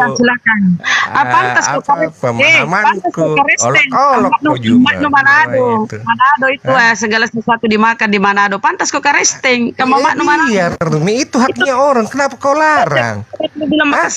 Enggak penuh larang. Pesan Tommy. Karena ada bilang baku, lepasan Tommy, nganre cacing apa kayak itu kan suka-sukanya orang. Tidak ada tersangkut sama agama itu. Tidak ada tersangkut sama agama. Dia mau makan ontak, mau makan kelinci, itu kan haknya orang. Dia mau kok dia kok bati-bati. Makan babi itu di Bible dilarang, itu perjanjian lama. Dia mau kok bati-bati, biar nih. Dia mau kok bati-bati. Oh, ini saja bati-bati. Kita bicara agama. Kita bicara agama ini. Agama itu imamat. Di situ imamat dilarang makan babi. Orang Manado mau makan apa lepasan, biarin aja, itu kan pilihannya orang. Kenapa kamu kepo? Bible haram, dia mau urusannya orang. Kenapa itu pamannya bisa dia lakukan? Islam Ini sama kan dia Kristen lalu beda. lintas agama. Dia lalu lintas agama itu dia lalu lintas Maksa agama. orang Ya, ikuti Ratu ajaran Tom, makan Islam. babi. Kami Di bukan Bible maksa, makan Pak. Kami babi, ngasih makan tahu. babi. Ngasih tahu. Ah, Terlepas ini Bapak itu mau makan atau tidak, itu Dilarang terserah makan Bapak. Ya. Iya, Kami di sini makanya. cuma mengingatkan Jami, saja. urusannya Karena itu orang, jelas. Ibu. Lah kalau Bapak tidak mau ada urusan dengan kami, ngapain Bapak naik ke sini? Ya, ini kan tentang Untuk apa? agama, bukan tentang makanan. Apa pelarangan makan babi tidak ada dalam agama, Pak? Ada di Taurat, Nah, ya tapi di sudah. perjanjian Kalau baru misalkan tidak tidak ada. ada. Bagaimana kau? Kalau saya tunjukkan di perjanjian baru ada gimana, Pak? Ya, cobalah, kasih anu lah. Kalau perjanjian lama kitab siapa itu, Bang, Pak? Itu Musa itu. Kitab Musa. Siapa yang menulis larangan. perjanjian lama, Pak? Udah kasih lihat aja anunya. Ya, bentar dulu. Siapa yang menulis perjanjian lama? Itu Musa, aduh. Semuanya menulis Nabi Musa. Bukan. Terus? Bukan semuanya. Kitab Nabi Musa yang ditulis itu Kejadian, Keluaran, Imamat, Ulangan, dan apalagi satu. Itu Musa, bukan semuanya. Itu Nabi beda lagi. Ada Daud, Salomo. Kalau kitab Ulangan siapa yang nulis, Pak? Ya sudah dibilang tadi. Aduh. Siapa yang nulis? Nggak dengar tadi. Musa. Musa yang nulis. Iya. Tidak salah, Pak? Lah tidak, kenapa mau salah? Oh, itu gitu. semua dia tulis sih ya, atas bimbingan Roh Kudus, begitu, Bos. Oh, begitu. Iya. Baik. Kan, Bunda, tolong dibuka Ulangan 34 nomor 7, Bunda. Beda kita. Tolong dibuka. Ulangan 4 nomor 7. 34 nomor 7. Oke, siap. Ulangan 34 nomor 7. Ikhwan Pila, tadi dia mengatakan kalau yang menulis kitab Taurat, Ulangan, Imamat itu adalah Nabi Musa ya. Kita buktikan ya di sini ya. Baca, Bunda. Musa berumur 120 tahun ketika ia mati. Matanya belum kabur dan kekuatannya belum hilang. Siapa yang menulis ini, Pak? Apa Nabi Musa yang menulis, Pak? Ketika Nabi Musa meninggal? Ya iyalah, dia itu tulis semua itu turun-temurun. Bagaimana mungkin Nabi Musa bisa menulis Nabi Musa berumur 120 tahun ketika ia mati matanya belum kabur? Ini yang menulis Nabi Musa juga, Pak? Iya, kan sudah mati waktu itu di 120 Berarti pada saat tahun. Nabi Tapi dia Musa kan mati, sempat tulis itu Ulangan. Bagaimana? Pada saat kau? dia mati, Nabi Musa bisa nulis? Bisa nulis? Tidak. Terus yang nulis siapa? Tidak, di pasal berapa dia mati itu? Ulangan 34 nomor 7. 34 kan. Terus? Itu udah jauh. Iya. Pasal 1, 2, 3, 4, 5, 6, 7, 8, 9 sampai 34. Baik, Ulangan yang nulis siapa, Pak? Ulangan, Pak?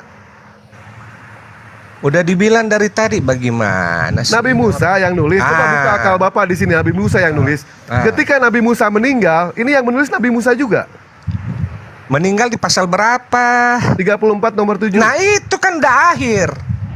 Iya, berarti ketika Nabi Musa meninggal, Nabi Musa bisa menulis, Pak? Tidak bisa lah, itu kan dia menulis, sempat menulis 34 itu. Kenapa, kan udah Bapak? akhir. Pasal yang terakhir. Nabi Musa meninggal. Pasal terakhir. Masa itu Bapak pasal terakhir. Masih mengklaim kalau itu penulisnya Nabi Musa? Ya iya, itu kan Gimana, pasal 34 dia meninggal 120 tahun.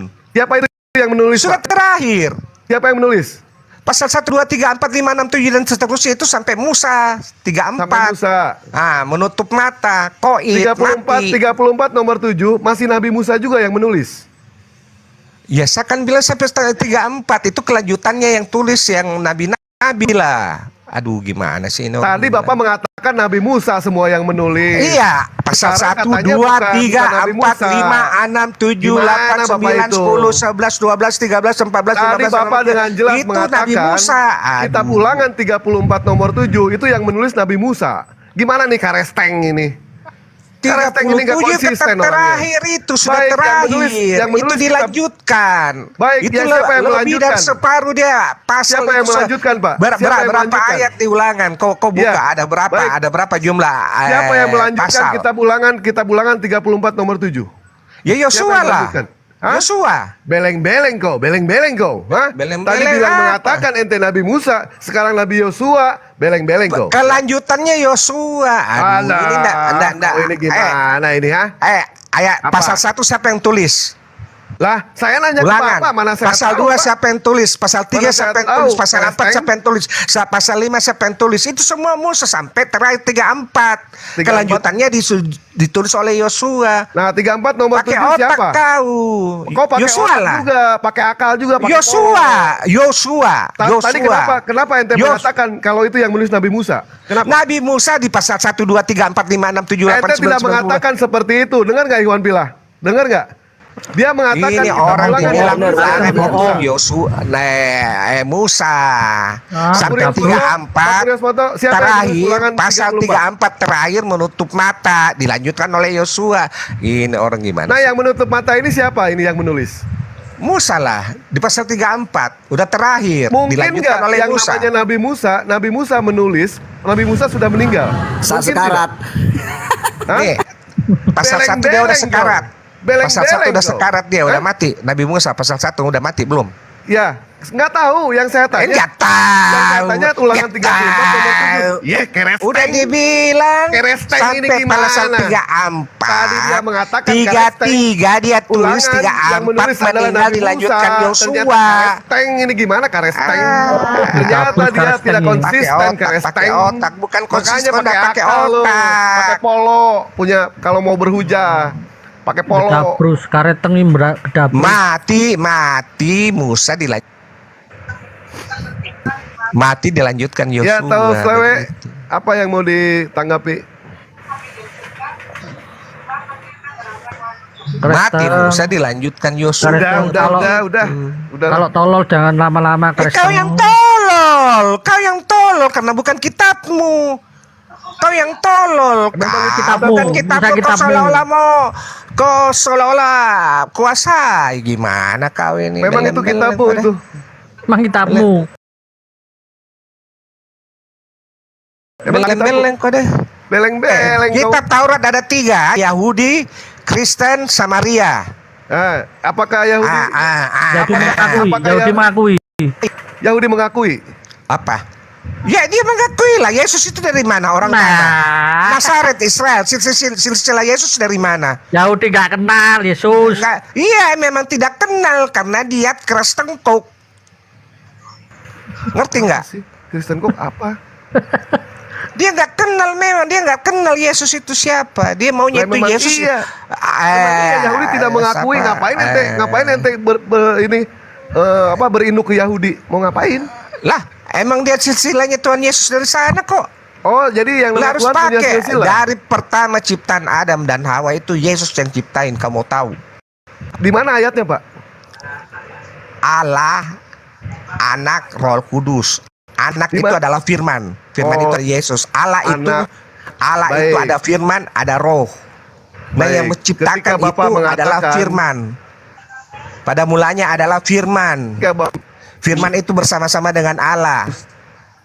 Dan Allah itu adalah Firman. Dan Firman itu adalah Allah. Firman itu makhluk hidup, Pak. Firman itu makhluk hidup. Sebentar, Firman itu bukan makhluk hidup, itu transenden. Kau bisa lihat perkataanmu. Firman kau bisa lihat. Tidak bisa toh? Sebentar. Nah, karena kemahakuasaan ketika Bapak Allah, mengatakan di dalam Yohanes 1 nomor 1 mengatakan pada mulanya adalah Firman, di dalam Yohanes 1 nomor 1 pada mulanya adalah Firman. Di dalam Kejadian 1 nomor 1 pada mulanya Tuhan menciptakan alam semesta. Mana duluan yang bermula, Pak? Ya, Tuhan menciptakan pakai apa? Di situ ada nggak kata-kata Firman di dalam Kejadian 1 nomor 1? Maka berfirmanlah Allah. Apa itu namanya berfirman? Itu selanjutnya, Pak. Itu. Jadi maka berfirmanlah Allah. Semua yang diciptakan oleh Allah adalah dari firman-Nya. Baik. Menurut Bapak mana yang duluan, Pak? Mana yang duluan? Itu pakai otak firman. Iya ya. Iya, mana yang duluan? Nggak ada pakai duluan. Maka berfirmanlah Allah. Itu coba firman. Coba dibaca ayatnya. Maka berfirmanlah Allah, jadilah terang dan jadilah gelap. Bersama-sama dengan Allah. Dalam Kejadian 1 nomor 1, pada mulanya Tuhan menciptakan alam semesta. Mana duluan yang bermula? Firman-Nya menciptakan alam semesta. Mana ayatnya kalau itu firman dulu? Itu baca daripada lagi alam Kejadian semesta? 1 ayat 1. Pasal Nah, 1 pada ayat mulanya Tuhan menciptakan alam semesta. Pada mulanya adalah firman. Yang mana yang duluan? Yang Pada bermula. Terus Tuhan penciptakan pakai apa? Nah, sekarang Pakai antara air mata. kejadian Pakai air mata. Apa antara pakai kejadian ingus? antara kejadian sama Yohanes lebih dulu mana ayatnya? Allah punya firman. Firman itu menciptakan. Dasar. Nah, siapa mana yang duluan mana? Ketawa. Menurut Bapak Siapa yang... kok ketawa? Ketawa kedongoanmu. Oh, ketawain ketololan ente lah. Gimana sih? Kedongoanmu lah. Pada Ketawain mulanya adalah ketololan firman. ente. Firman itu menciptakan segala sesuatunya itu pakai firman. Sebentar. Firman itu adalah Nah, sekarang Yesus. yang duluan yang mana, Pak? Firman itu menjadi manusia. Yang duluan yang mana? Sebentar, Bang Dewa, sebentar. Dia tadi mengakui bahwa Yesus bersilsilah ya. Kau mengakui bahwa silsilah Yesus itu ya. Kalau kamu mengakui Yesus itu silsilah Yesus, berarti itu secara apa? Secara daging apa secara roh? Karena kan tidak mungkin roh bersilsilah. Daging manusianya. Berarti kalau dia daging, berarti Yesus keturunan pesina. Kau terima? Di mana ada keturunan pesina? Baca ayatnya. Daud berzina dengan Batseba. Orang itu berzina itu keturunan pesina, bukan suruh, tapi bukan suruhan Tuhan. Tuhan yang menyuruh gak dia berzina? Tuhan menyuruh gak dia berzina? Kan diampuni. Orang berzina sekelas apapun sampai rusak kemaluannya berzina, kalau dia bertobat sungguh-sungguh dihapuskan dosanya. Yehuda berzina dengan menantunya. Yehuda berzina dengan menantunya. Itu keturunannya juga Yesus tuh. Iya, lihat, makanya baca Yehuda itu bagaimana? Apakah dia bertobat? Apakah dia berkenan di hadapan Allah? Itu jangan lihat aja berzinanya itu yang kau baca, tapi baca seluruhnya itu baru kau dapat. Oh iya tahu. Diampuni. Seluruhnya seperti apa? Keturunan penjina. Seluruhnya seperti apa, Pak? Jangan ambil sepotong penjina. Iya, pertanyaan saya balik lagi, Pak ya. Pertanyaan saya balik lagi, Pak ya. Ketika di dalam Yohanes 1 nomor 1, pada mulanya firman. Di dalam Kejadian 1 nomor 1, pada mulanya Tuhan menciptakan alam semesta. Mana duluan yang bermula, Pak? Tuhan menciptakan pakai apa? Alam semesta itu diciptakan pakai apa? Pakai firman. Itulah dia. Berarti yang duluan firman, begitu. Itulah Yesus itu. Sebentar dulu, yang duluan sebelum firman. dia berinkarnasi sebagai manusia. Itulah ada firman, kata inkarnasi, reinkarnasi, reejakulasi, nggak ada, Pak, nggak ada. Itu namanya Yesus. Firman itu menjadi firman, menjadi daging. Nah, sekarang ketika Bapak mengatakan yang Allah menciptakan dengan cara apa? Dengan cara berfirman. Nah, sekarang dalam Yohanes 1 nomor 1 sama Kejadian 1 nomor 1, lebih dulu mana ayatnya, Pak? Firman itu bersama-sama dengan Allah. Allah menciptakan segala sesuatunya pakai firman, dengan firmannya. Enggak, kau ada enggak? Di dalam Kejadian 1 itulah Allah. Ada. Baik, kasih timer aja ya. Kasih timer ya, karena dia nggak mau diem. Kasih timer. Ya. Dia nggak mau diem. Di dalam Kejadian 1 nomor 1, pada mulanya Tuhan menciptakan alam semesta. Di dalam Kejadian 1 nomor 1, pada mulanya Tuhan menciptakan alam semesta. Dalam Yohanes 1 nomor 1, pada mulanya adalah firman. Dua-duanya bermula ini, Pak. Mana duluan yang bermula menurut Bapak? Kata Bapak mengatakan yang bermula adalah firman. Tetapi antara Yohanes 1 nomor 1 dengan Kejadian 1 nomor 1, lebih dulu mana ayatnya, Pak? Lebih baik lah. Nih, saya saya nggak nanya itu. Yang saya tanya, saya kasih tahu. Iya, masalah ayat 1 Kejadian sama Yohanes kan. Iya kan? Itu kan kau tanyakan kan duluan mana kan? Allah berfirman memakai firman-Nya. Allah berfirman melalui firman-Nya. Siapa yang mau ngomong? Taus Lawe atau Karesting? Siapa yang ngomong? Aduh. Kares siapa? Jadi jangan potong-potong Ibu. Dia mikir makan kirong. Ini senji makan. Ini senji makan. Aku tanya aja kok Oon. Iya. Ini senji makan. Ya kok Oon. Kenapa kau marah ditanya Oon? Bukan marah. Dari tadi mendengar suara aku masih nanya kok lagi. Lagi pula di situ kan tidak ada termute itu. Makan babi. Itu ngomongnya begitu sih hostnya. Makan babi.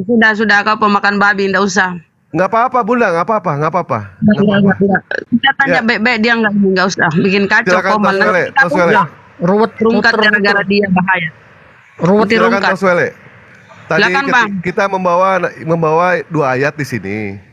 2 ayat. Di dalam Yohanes 1 nomor 1, pada mulanya adalah firman. Di dalam Kejadian 1 nomor 1, pada mulanya Tuhan menciptakan alam semesta. Mana duluan yang bermula Bang?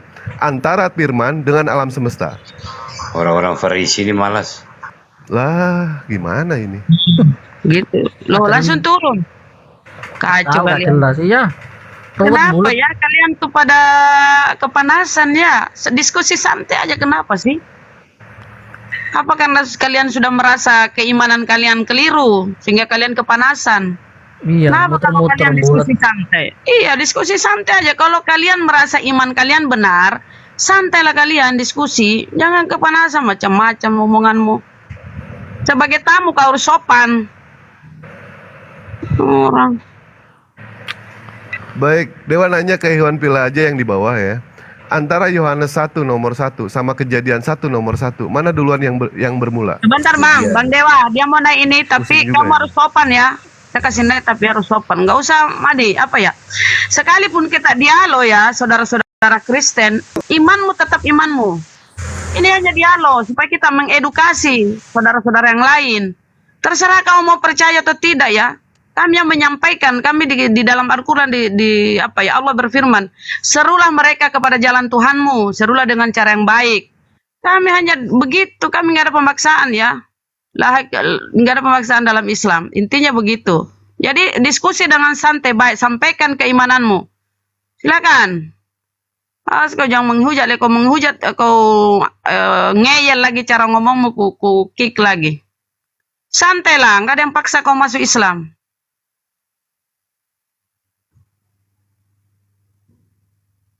Diskusi santai, biasa-biasa. Lanjut.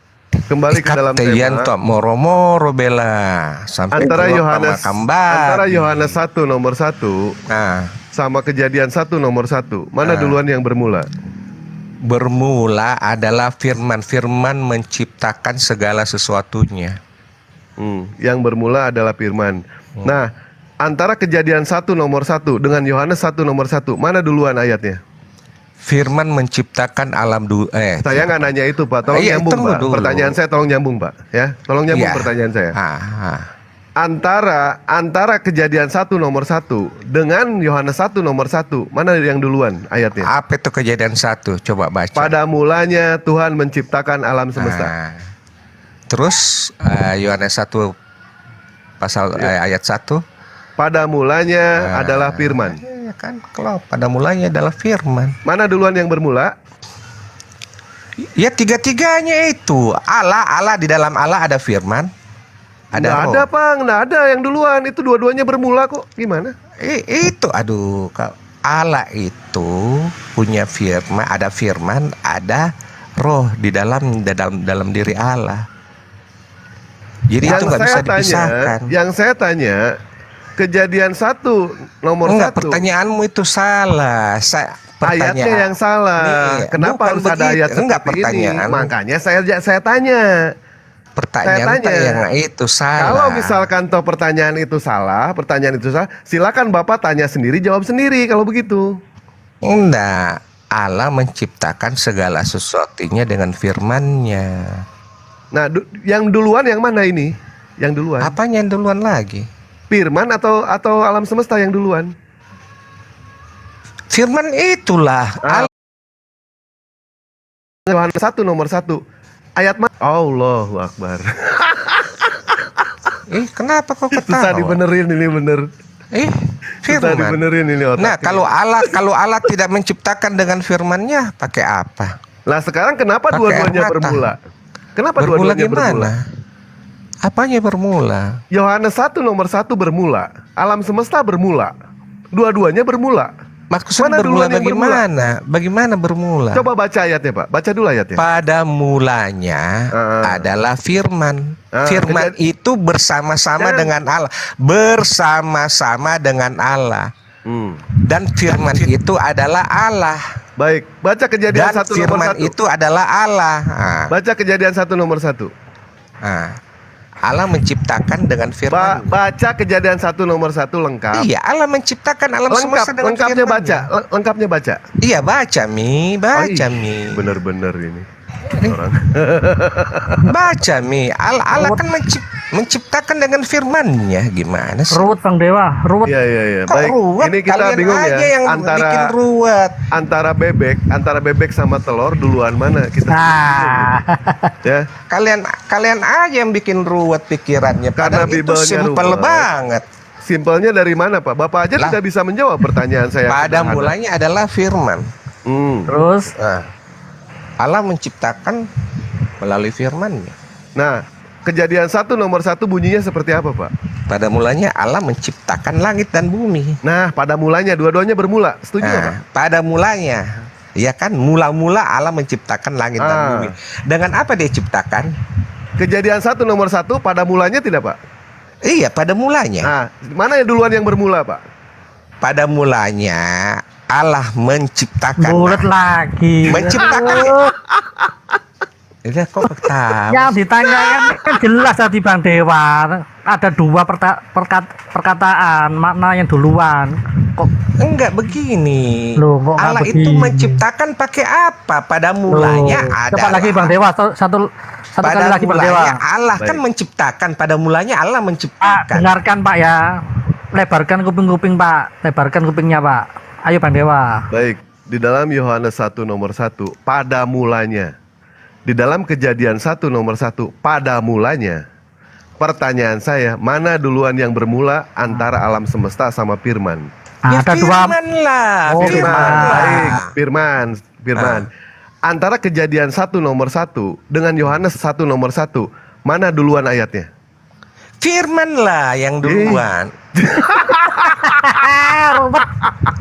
Ruwet. Lah ruwet, kalian aja yang ruwet. Kalian aja tidak mengakui Allah punya firman. Bang Dewa udah gak bisa sembuh ini mah, susah ya. Enggak, lu yang nggak bisa sembuh karena pemahamanmu nggak bisa, nggak jangkau. Pertanyaannya itu jelas. Loh, Allah lagi tadi firman. Makanya si Yohanes bilang Ya, mulanya adalah firman. Firman itu bersama-sama dengan Allah. Kenapa dibilang pada mulanya adalah firman? Lihat di Kejadian 1. Pertanyaannya bukan di Yohanes, Pak. Allah menciptakan. Aduh, cek ruwet deh. Kau yang Tuhan ruwet itu sendiri, harus padahal bergantung gampang. sama firman, Bang Dewa. Jadi Tuhan tuh gak maha kuasa. Kalau nggak berfirman dia nggak bisa alat. dia. Terus Makanya kalau kita kebingungan di sini ya. Iya, karena yang kan namanya paham ayat, apa itu firman. Betul. Kun Sebagai fayakun umat jadilah yang jadi. berakal. Kun fayakun itu kan firman. Oh, Sebagai umat ngapain yang itu berakal. fayakun itu ngapain? Bukan. Itu kalau iza aroda sayan ayakullalahu kun fayakun. Lengkapnya kan Iya. seperti itu. Jika Allah itu berirodah, berkeinginan, nggak harus berfirman dia. Tanpa firman juga dia bisa dia. Jadi maka jadilah. Masa enggak?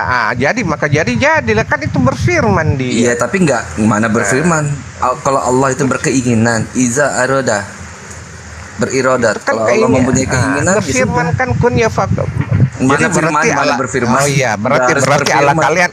Tunggu dulu, berarti Allah kalian menciptakan seluruh alam bumi ini dan seisinya nggak berfirman, nggak pakai firman ya? Bisa. Allah itu tidak bergantung terhadap Ya, suatu hal. makanya kita beda. Iya, memang beda. Yang mau Iya, nyamain siapa? itulah.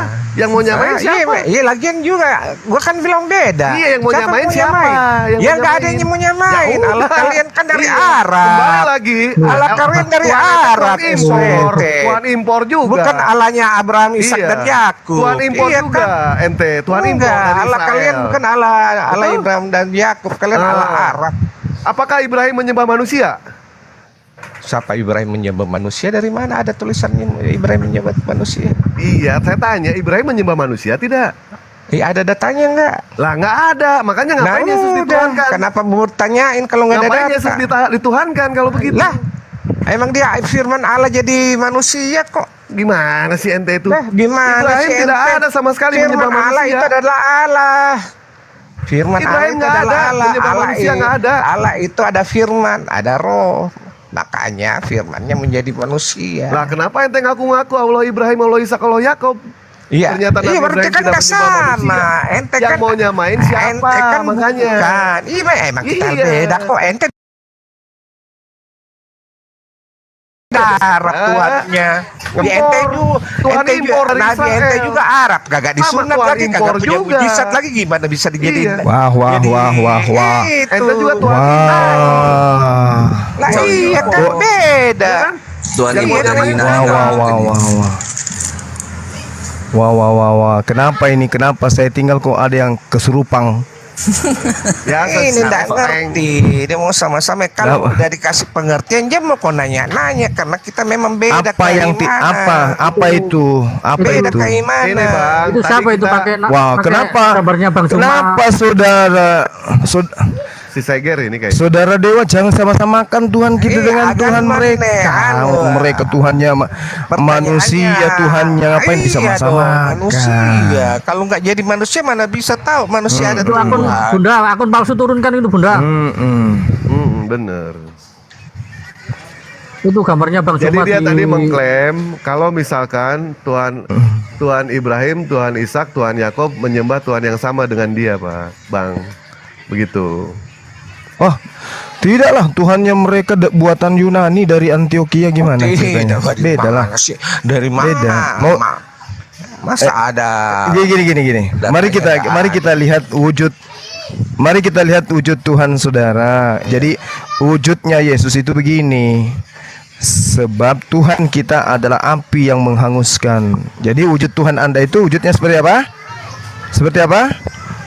Seperti apa tadi? Api. Ibrani 12:29. itu api menghanguskan, Itu Tuhan membakar semua orang-orang yang musyrik, orang-orang yang makanya menyembah. Makanya di dalam apa Wahyu 5 nomor 6 seperti apa wujud Tuhan Anda? Bertanduk 7 bermata 7.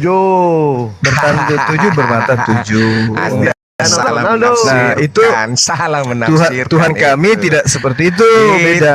Tuhan kami tidak begitu. Itu bukan ditafsir. Itu bukan ditafsir, Bung. Itu tafsiran Itu Kristen begitu. beda maka tidak beda itu beda juga.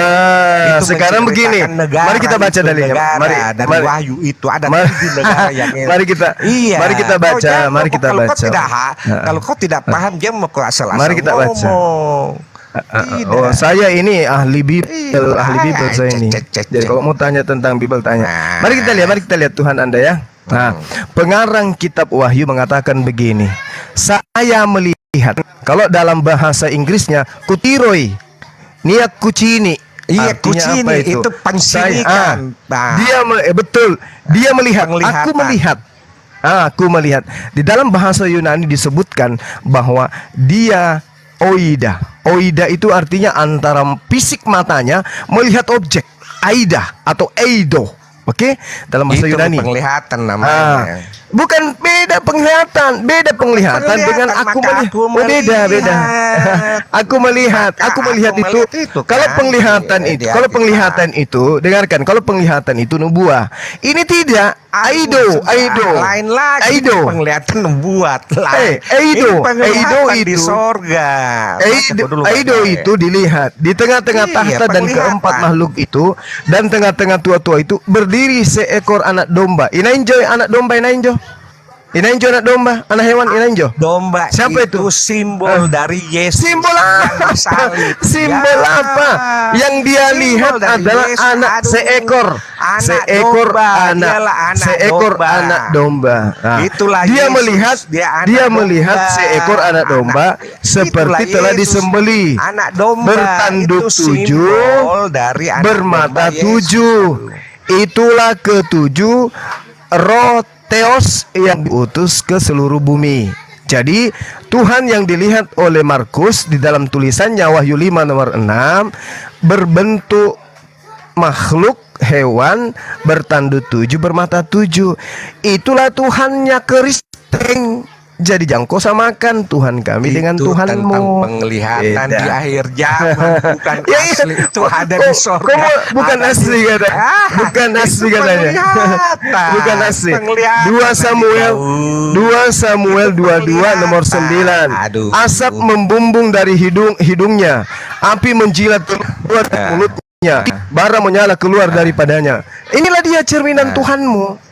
Bertanduk 7, bermata 7. Itu simbol itu. Simbol lagi. Di akhir zaman. Simbol lagi. Iya. Simbol lagi. Ini memang simbol. Enggak boleh dikarenakan secara harfiah. Kamu yang mengatakan itu adalah Tidak simbol. bisa. Di dalam kitabmu dikatakan begini, suara Tuhan, suara Tuhan secara harfiah langsung. Suara Tuhan menyembur nyala api. Kayak ada nyala api begitu. Suara Tuhan menyemburkan nyala api. Zaman nanti ini udah suara Tuhan menyemburkan nyala api. Itulah cerminan Tuhanmu. Jadi memang Tuhan kita tidak sama. Tuhannya umat Islam, Tuhannya umat Islam bukan makhluk. Tuhanmu makhluk, binatang lagi, bertanduk 7, bermata 7. Itu disimbolkan. Binatang mana ada Tuhan bertanduk 7, bermata 7. Apa kan Jo? Teman-teman yang dibawa yang bertandu itu apa? Yang bertandu itu apa biasanya teman-teman? Iblis. Yang bertandu itu biasanya iblis. Bermata 7. Jadi ada makhluk bertanduk 7, bermata 7. Nah, terus dikatakan itulah ketujuh roh Theos yang diutus ke seluruh bumi. Nah, jadi ada roh yang diutus turun ke bumi bertanduk 7, bermata 7. Apa juarena? Apa itu namanya? Parakang. Itu gambaran. Ini kan kalomba. Iya, tuh ada di gua. Gambaran. Yang ada di Gua Hira itu akhir zaman. Yang ada di Gua Hira, yang ada di Gua Hira wujudnya, yang ada di Gua Hira wujudnya kayak mana? Wujudnya kayak mana? Wujud tinggi besar. Seperti apa? Di mana dituliskan?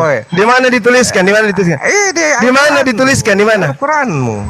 Mana? Di mana? Ayat berapa? Surat apa? Surat apa? Tunggu ya, saya sambil kemasian kedeng. Masih anak kode. Kasihan delo. Nih. Kasihan delo. Nih ada. Sirat Nabawiyah. Asap membung. Asap membung dari hidungnya. Api menjilat keluar dari mulutnya, bara menyala keluar daripadanya.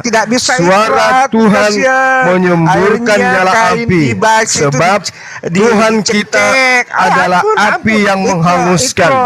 Bertanduk 7, bermata 7. Ih, pakai malak-malak nakarai. Itu gambaran itu. Iya, itu gambaran. Berarti gambaran Tuhanmu seperti itu. Iblis. Itu gambaran katanya. Gambaran Tuhanmu seperti itu. Gambarannya. Lalu gambaran apa ini? Gambaran apa? Itu kan ini ada. Itu di gambaran apa ini? Gambaran apa ini? Itu udah ini gambaran apa ini? Ini gambaran apa ini? Gambaran Jibril yang hitam. Garis ini gambaran. Ini gambaran Wahyu 5 nomor 6. Wahyu 5 dicekek, seperti domba disembelih, bertanduk 7 dan bermata 7. Itulah ketujuh roh Theos yang diutus ke seluruh bumi. Dengan ini nih. Ini apa ini? Apa ini yang bertanduk 7 bermata 7? Apa ini?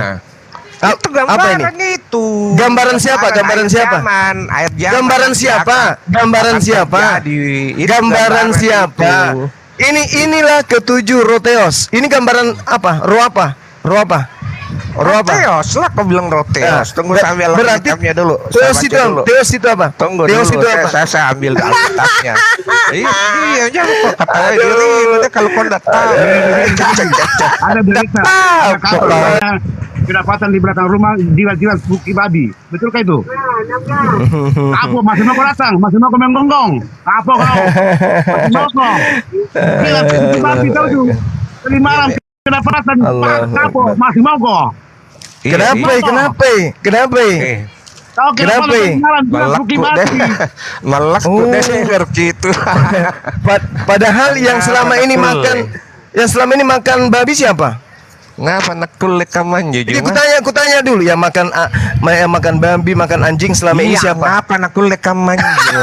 Ikau. Yang makan babi dan anjing selama ini siapa? Tojeng tadi. Allahu Akbar. Allahu Akbar, Masya Allah. Jangankan babi. Jangankan babi. Tidur aja sama babi. Ih, janganlah. Saya sebaiknya kita jangan saling menistakan. Kita bicara yang sebenarnya aja. Yang makan babi agama apa? Jawab dulu. Yang makan anjing agama apa? Jawab dulu yang benar. Gak usah saling menghujat sini. Itu yang pertama. Siapa yang memasukkan ke dalam tubuhnya babi dan juga daging? Jawab dulu, saudara Karisteng. Siapa yang mensuplai? Di belakang rumah. Kutanya dulu. Siapa yang mensuplai daging babi dan daging anjing ke dalam tubuhnya? Siapa? Jawab dulu dong. Oh, saya orang Karisteng. Jadi yang punya unsur babi dan punya unsur anjing di dalam tubuhnya siapa? Anjing tidak. Saya tanya dulu.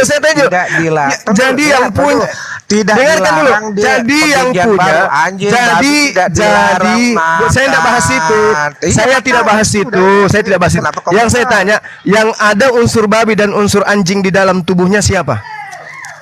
Tidak ada tuh yang orang Manado ada juga yang tidak makan. Kenapa ketawa? Iya tolong.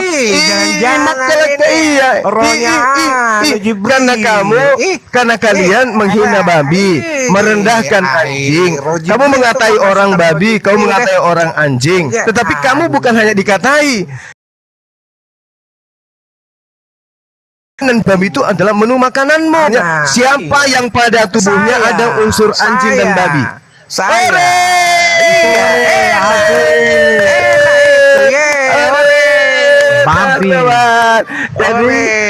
Jadi kita sudah mendengarkan sendiri bahwa saudara Karisteng ini pada dirinya, pada tubuhnya ada unsur babi dan unsur anjing. Nah, boleh nggak saya memanggil Anda, wahai saudara yang pada dirinya ada anjing? Boleh kah? Boleh nggak saya panggil Anda? Wahai saudara yang dilarang. Boleh nggak? Boleh, oke. Sangat boleh.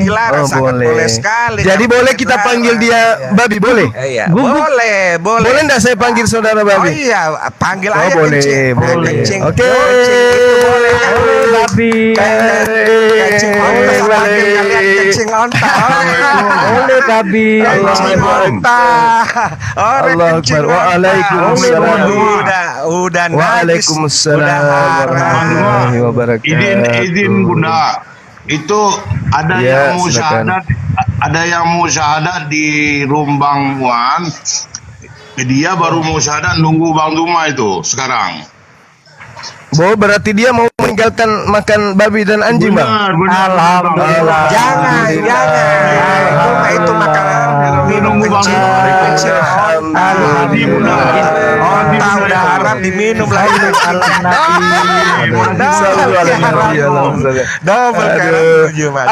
Apa panggilannya kalau orang itu? Apa panggilannya kalau orang itu separuh babi, separuh manusia? Apa panggilannya? Panggilannya kencing onta Maba. Manusia babi. Manusia kencing onta. Maba. Manusia babi. Ini Bunda. Tidak asli nih, Karisteng ini tidak asli orang Makassar. Bukan orang Makassar. Di tempatnya ibunya mengandung tidak ada rumah sakit, maka dia dibawa lari ke Makassar melahirkan di sini. Dia numpang lahir di Makassar. Dia orang Manado. Dia sudah akui tadi. Dia sudah akui tadi. Ini dia lokal lahir. Dia lahir di Palungan juga. Dia orang Manado. Orang tuanya numpang lahir di Palopo. Dia sendiri numpang di Makassar. Tapi aslinya orang Manado. Makanya dia setengah babi, setengah guguk, setengah babi. Jadi tadi dia Tuhannya bertanduk 7 bermata 7 bermata 7 bertanduk 7. Terus di dalam tubuhnya dia akui bahwa sebagian dari tubuhnya adalah babi dan anjing. Ngeri kali lah orang ini. Jadi teman-teman di bawah waspada terhadap orang-orang yang satu golongan dengan dia, karena kalau musim rabies bisa-bisa Anda digigit dan kena rabies. Allahu Akbar. Hati-hati liurnya Karisteng. Hati-hati liurnya ada mengandung rabies. Dia sudah akui sendiri tadi. Iya, dia sudah akui. Apakah dalam tubuh Anda ada bagian dari anjing? Dia mengatakan iya ada. Hati-hati rabies. Rabies. Allahu Akbar. Kita yang asli kata itu penampakan katanya. Malu. Itu kalau itu dibilang orang Makassar baru bahasanya kayak gitu kan malu sih. Kan, enggak mungkin. Orang Makassar enggak mungkin begitu, enggak mungkin. Enggak ada. Beliau dia sudah akui tadi, dia sudah akui numpang lahir di Plamonia katanya. Jadi dia dari Manado. Lahirnya di Paluan ya, Bang? Di Plomania, di rumah sakit Plomania. Oh, saya kira lahirnya di Palungan, di kandang domba. Itu Tuhannya, itu Tuhannya. Allahu Akbar, Masya Allah. Alat Nabi. Jadi saya maunya nyimak aja saya Bang Zuma. Saya memang ikuti Bang Zuma, kontennya alhamdulillah bagus. Ada mengedukasi, tapi tolonglah kalau buat Karisteng ini berikan juga satu pelajaran lah buat yang lain agar bisa sadar untuk bisa mencerna jauh lebih baik dialog ini, ya kan. Banyak orang loh yang nonton, berikan contohkan akhlak yang bagus lah. Kalau memang ajarannya itu bagus, berikanlah hal yang seperti itu. Begitu saja Bunda, bisa saya boleh untuk siapa tahu ada lebih ini, saya mau menyimak. Bunda. Makasih banyak Puna Tumangkasa Ranjo ya, siri kina pace Gang. Siri kina pace. Betul sekali Bang. Tidak mungkin ada orang Makassar mengaku makan babi, mengaku makan anjing dan mengaku di dalam dirinya ada babi dan anjing. Nggak mungkin. Mungkin kita orang Makassar punya malu tinggi, nggak mungkin. Iya, betul. Ada siri pace itu dipegang teguh mati di kampungnya orang. Yes. Iya, kalau bermata 7 itu apa Bang? Wiro Sableng kah? Tidak Bang, itu pimpinannya Parakang itu kalau setahu saya. Maksudnya di atasnya Parakang dia, mungkin setingkat lebih tinggi. Iya, karena kalau Parakang tidak bertanduk Ji. Ini 7 tanduk nagang. Pakai malam-malam lah. 7 tanduk 7 mata. Mana lagi keluar darah lewat hidungnya. Keluar darah lewat hidung keluar api dari hidung. Kemudian gini, asap membumbung dari hidungnya, api menjilat keluar dari mulutnya, bara menyala keluar daripadanya. Mati meja. Apa ini? Bang?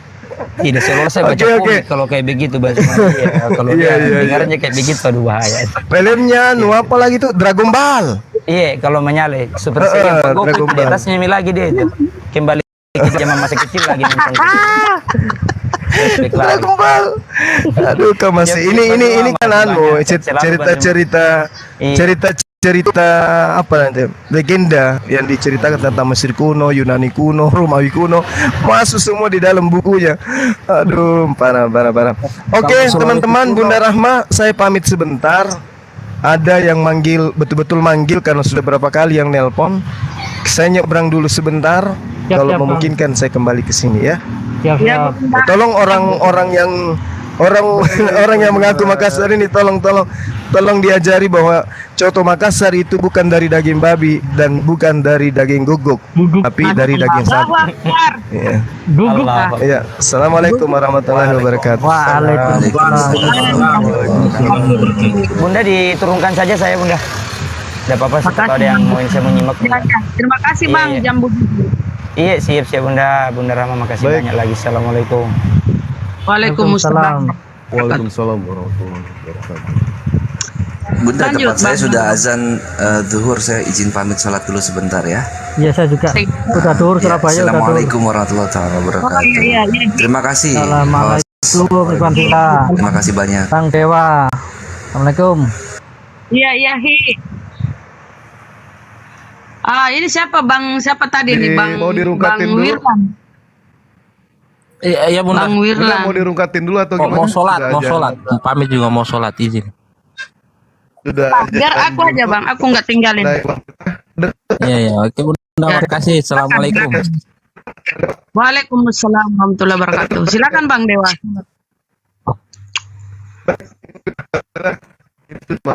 Sudah di tempat, sudah sholat. Yang di WIB waktu Indonesia bagian barat, silakan tinggalkan dulu koma, azan zuhur dulu, melaksanakan sholat dulu. Tadi Dewa mengambil kesimpulan ya, ketika Dewa membacakan yang namanya Yohanes 1 nomor 1 dengan Kejadian 1 nomor 1, akal sehat mana yang menerima dua-duanya itu bermula, dua-duanya itu bersamaan. Pada saat bertanya mana duluan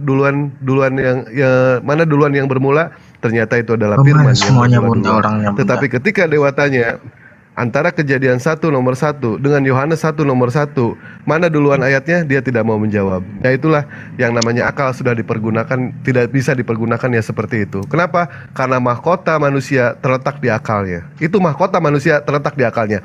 Derajat manusia terletak di agamanya. Ya. Gitu ya, Iwan Bila ya semuanya. Terima kasih banyak kepada Bunda. Terima kasih banyak semuanya. Assalamualaikum warahmatullahi wabarakatuh. Bang Dewa, boleh jawab pertanyaan saya satu? Halo? Ya udahlah.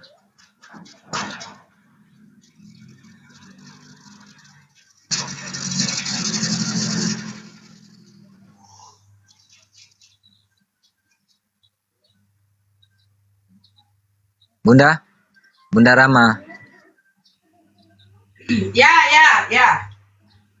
Ya, siap. Kalau bisa dijawab, jawab. Tapi kalau nggak bisa dijawab, nggak apa. Nanti saya langsung turun ya setelah pertanyaan saya ya.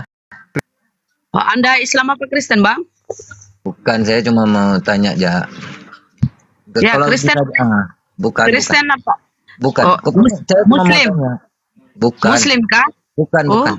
Saya mau Terus? tanya aja kalau bisa. Kita harus tahu dulu Anda ini Muslim apa Kristen. Konghucu. Oh, Cuma gitu, oke. Saya mau tanya aja. Saya mau tanya soalnya pertanyaan saya ini kan kadang ada yang ada yang jawab, cuma kadang membingungkan saya. Jadi saya mau tanya Wahyu 1 sampai 8 itu kan, Wahyu 1 sampai 8 Bunda ingat nggak? Wahyu di Pulau Patmos Yohanes. Iya ya, nah itu yang mau saya tanya, itu maksudnya apa, dan kalau Bunda bisa jawab sih tolong jelaskan, tapi kalau nggak bisa sih nggak masalah juga. Itu aja sih. Ya, aku jawab yang simpel-simpel aja ya. Kalau ada Gurunda mungkin lebih bagus kalau Gurunda yang menjelaskan gini. Wahyu itu ya, itu penglihatan. Wahyu itu adalah penglihatan Yohanes di Pulau Patmos. Yohanes itu sudah tua renta ya, dan dia mengaku melihat penglihatan. Ya, berarti dia tidak menerima pewahyuan, dia penglihatan. Dan Wahyu 1 ayat 1 tertulis begini. Inilah wahyu Yesus Kristus yang dikaruniakan Allah kepadanya. Jadi Yesus itu penerima wahyu. Sama halnya dengan Rasulullah Muhammad sallallahu alaihi wasallam. Bunda, maaf Bunda. Yang saya tanya itu waktu Yesus menjawab dan tulisan merah itu, aku Alfa dan Omega itu Bunda. Itu pertanyaan saya. Aku Alfa dan Omega. Coba kita lihat ya, di Wahyu itu ada 2 tertulis ya. Kan kata kalian, entahlah, mungkin kamu ini Kristen ya. Aku nggak percaya kalau kamu Konghucu. Konghucu itu tidak pernah mempertanyakan keimanan kekristenan. Sepertinya kamu Kristen, tapi nggak apa-apa ya. Itu mungkin ajaran Paulus kalau disuruh nyamar. Tapi gini ya, di Wahyu 38 ya, kalau nggak salah. Kan kalian yakini atau di situ para sarjana Kristen mengatakan itu untuk Yesus ya, perkataan Yesus, aku Alfa dan Omega. Tapi di ayat lain di Wahyu itu juga di ayat berapa ya, 18 apakah? Itu di situ tinta hitam. Aku Alfa dan Omega. Silakan kau bertanggung jawab ke itu. Jawab dulu. Ke tinta merah dan tinta hitam, kata para sarjana scholar Kristen itu, dia mengatakan bahwa tinta merah perkataan Yesus. Terus ada tinta hitam juga itu. Kenapa? Bunda, 10 sarjana Buddha di Oxford itu ya yang mengatakan itu dan diakui oleh 50 orang kekristenan ya. Ya, dia memutuskan begini. Dari semua data di Bible itu hanya 18% yang benar-benar ucapan Yesus. 18% loh dari semua isi Bible ya.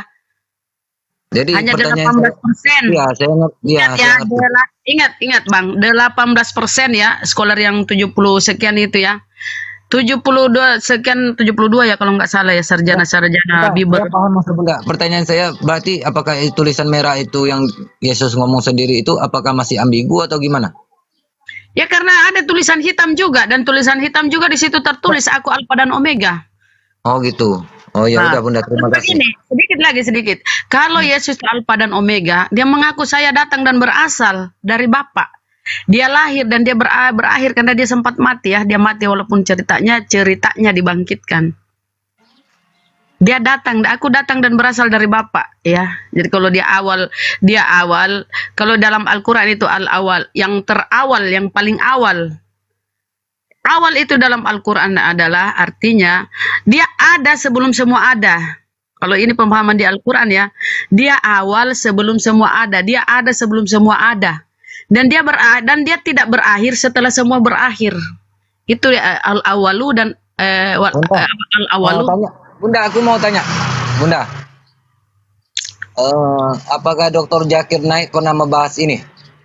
Yang saya pertanyakan. Nggak tahu ya, aku nggak nonton. Itu aja Bunda, saya cuma jadi tanya itu ya Bang, intinya di Wahyu 1 ayat 1 inilah wahyu Yesus Kristus di Pulau Patmos. Kemudian di ayat 1:4 ya, di situ tertulis penglihatan Yohanes di Pulau Patmos. Penglihatan ya. Enggak. Oke. Ya, terima kasih. Terima kasih, itu aja. Saya paham maksud Bunda. Terima kasih ya. Iya Bang, terima kasih sama-sama. Mohon maaf ya kalau ada salah kata dari saya dan tidak memuaskan. Nanti kalau ada gerunda udah turun ya. Roh Bapak masih nyimak kah? Tinggal saya. Siapa yang mau naik Kristen silakan. Iya, Bun. Masih nyimak ya.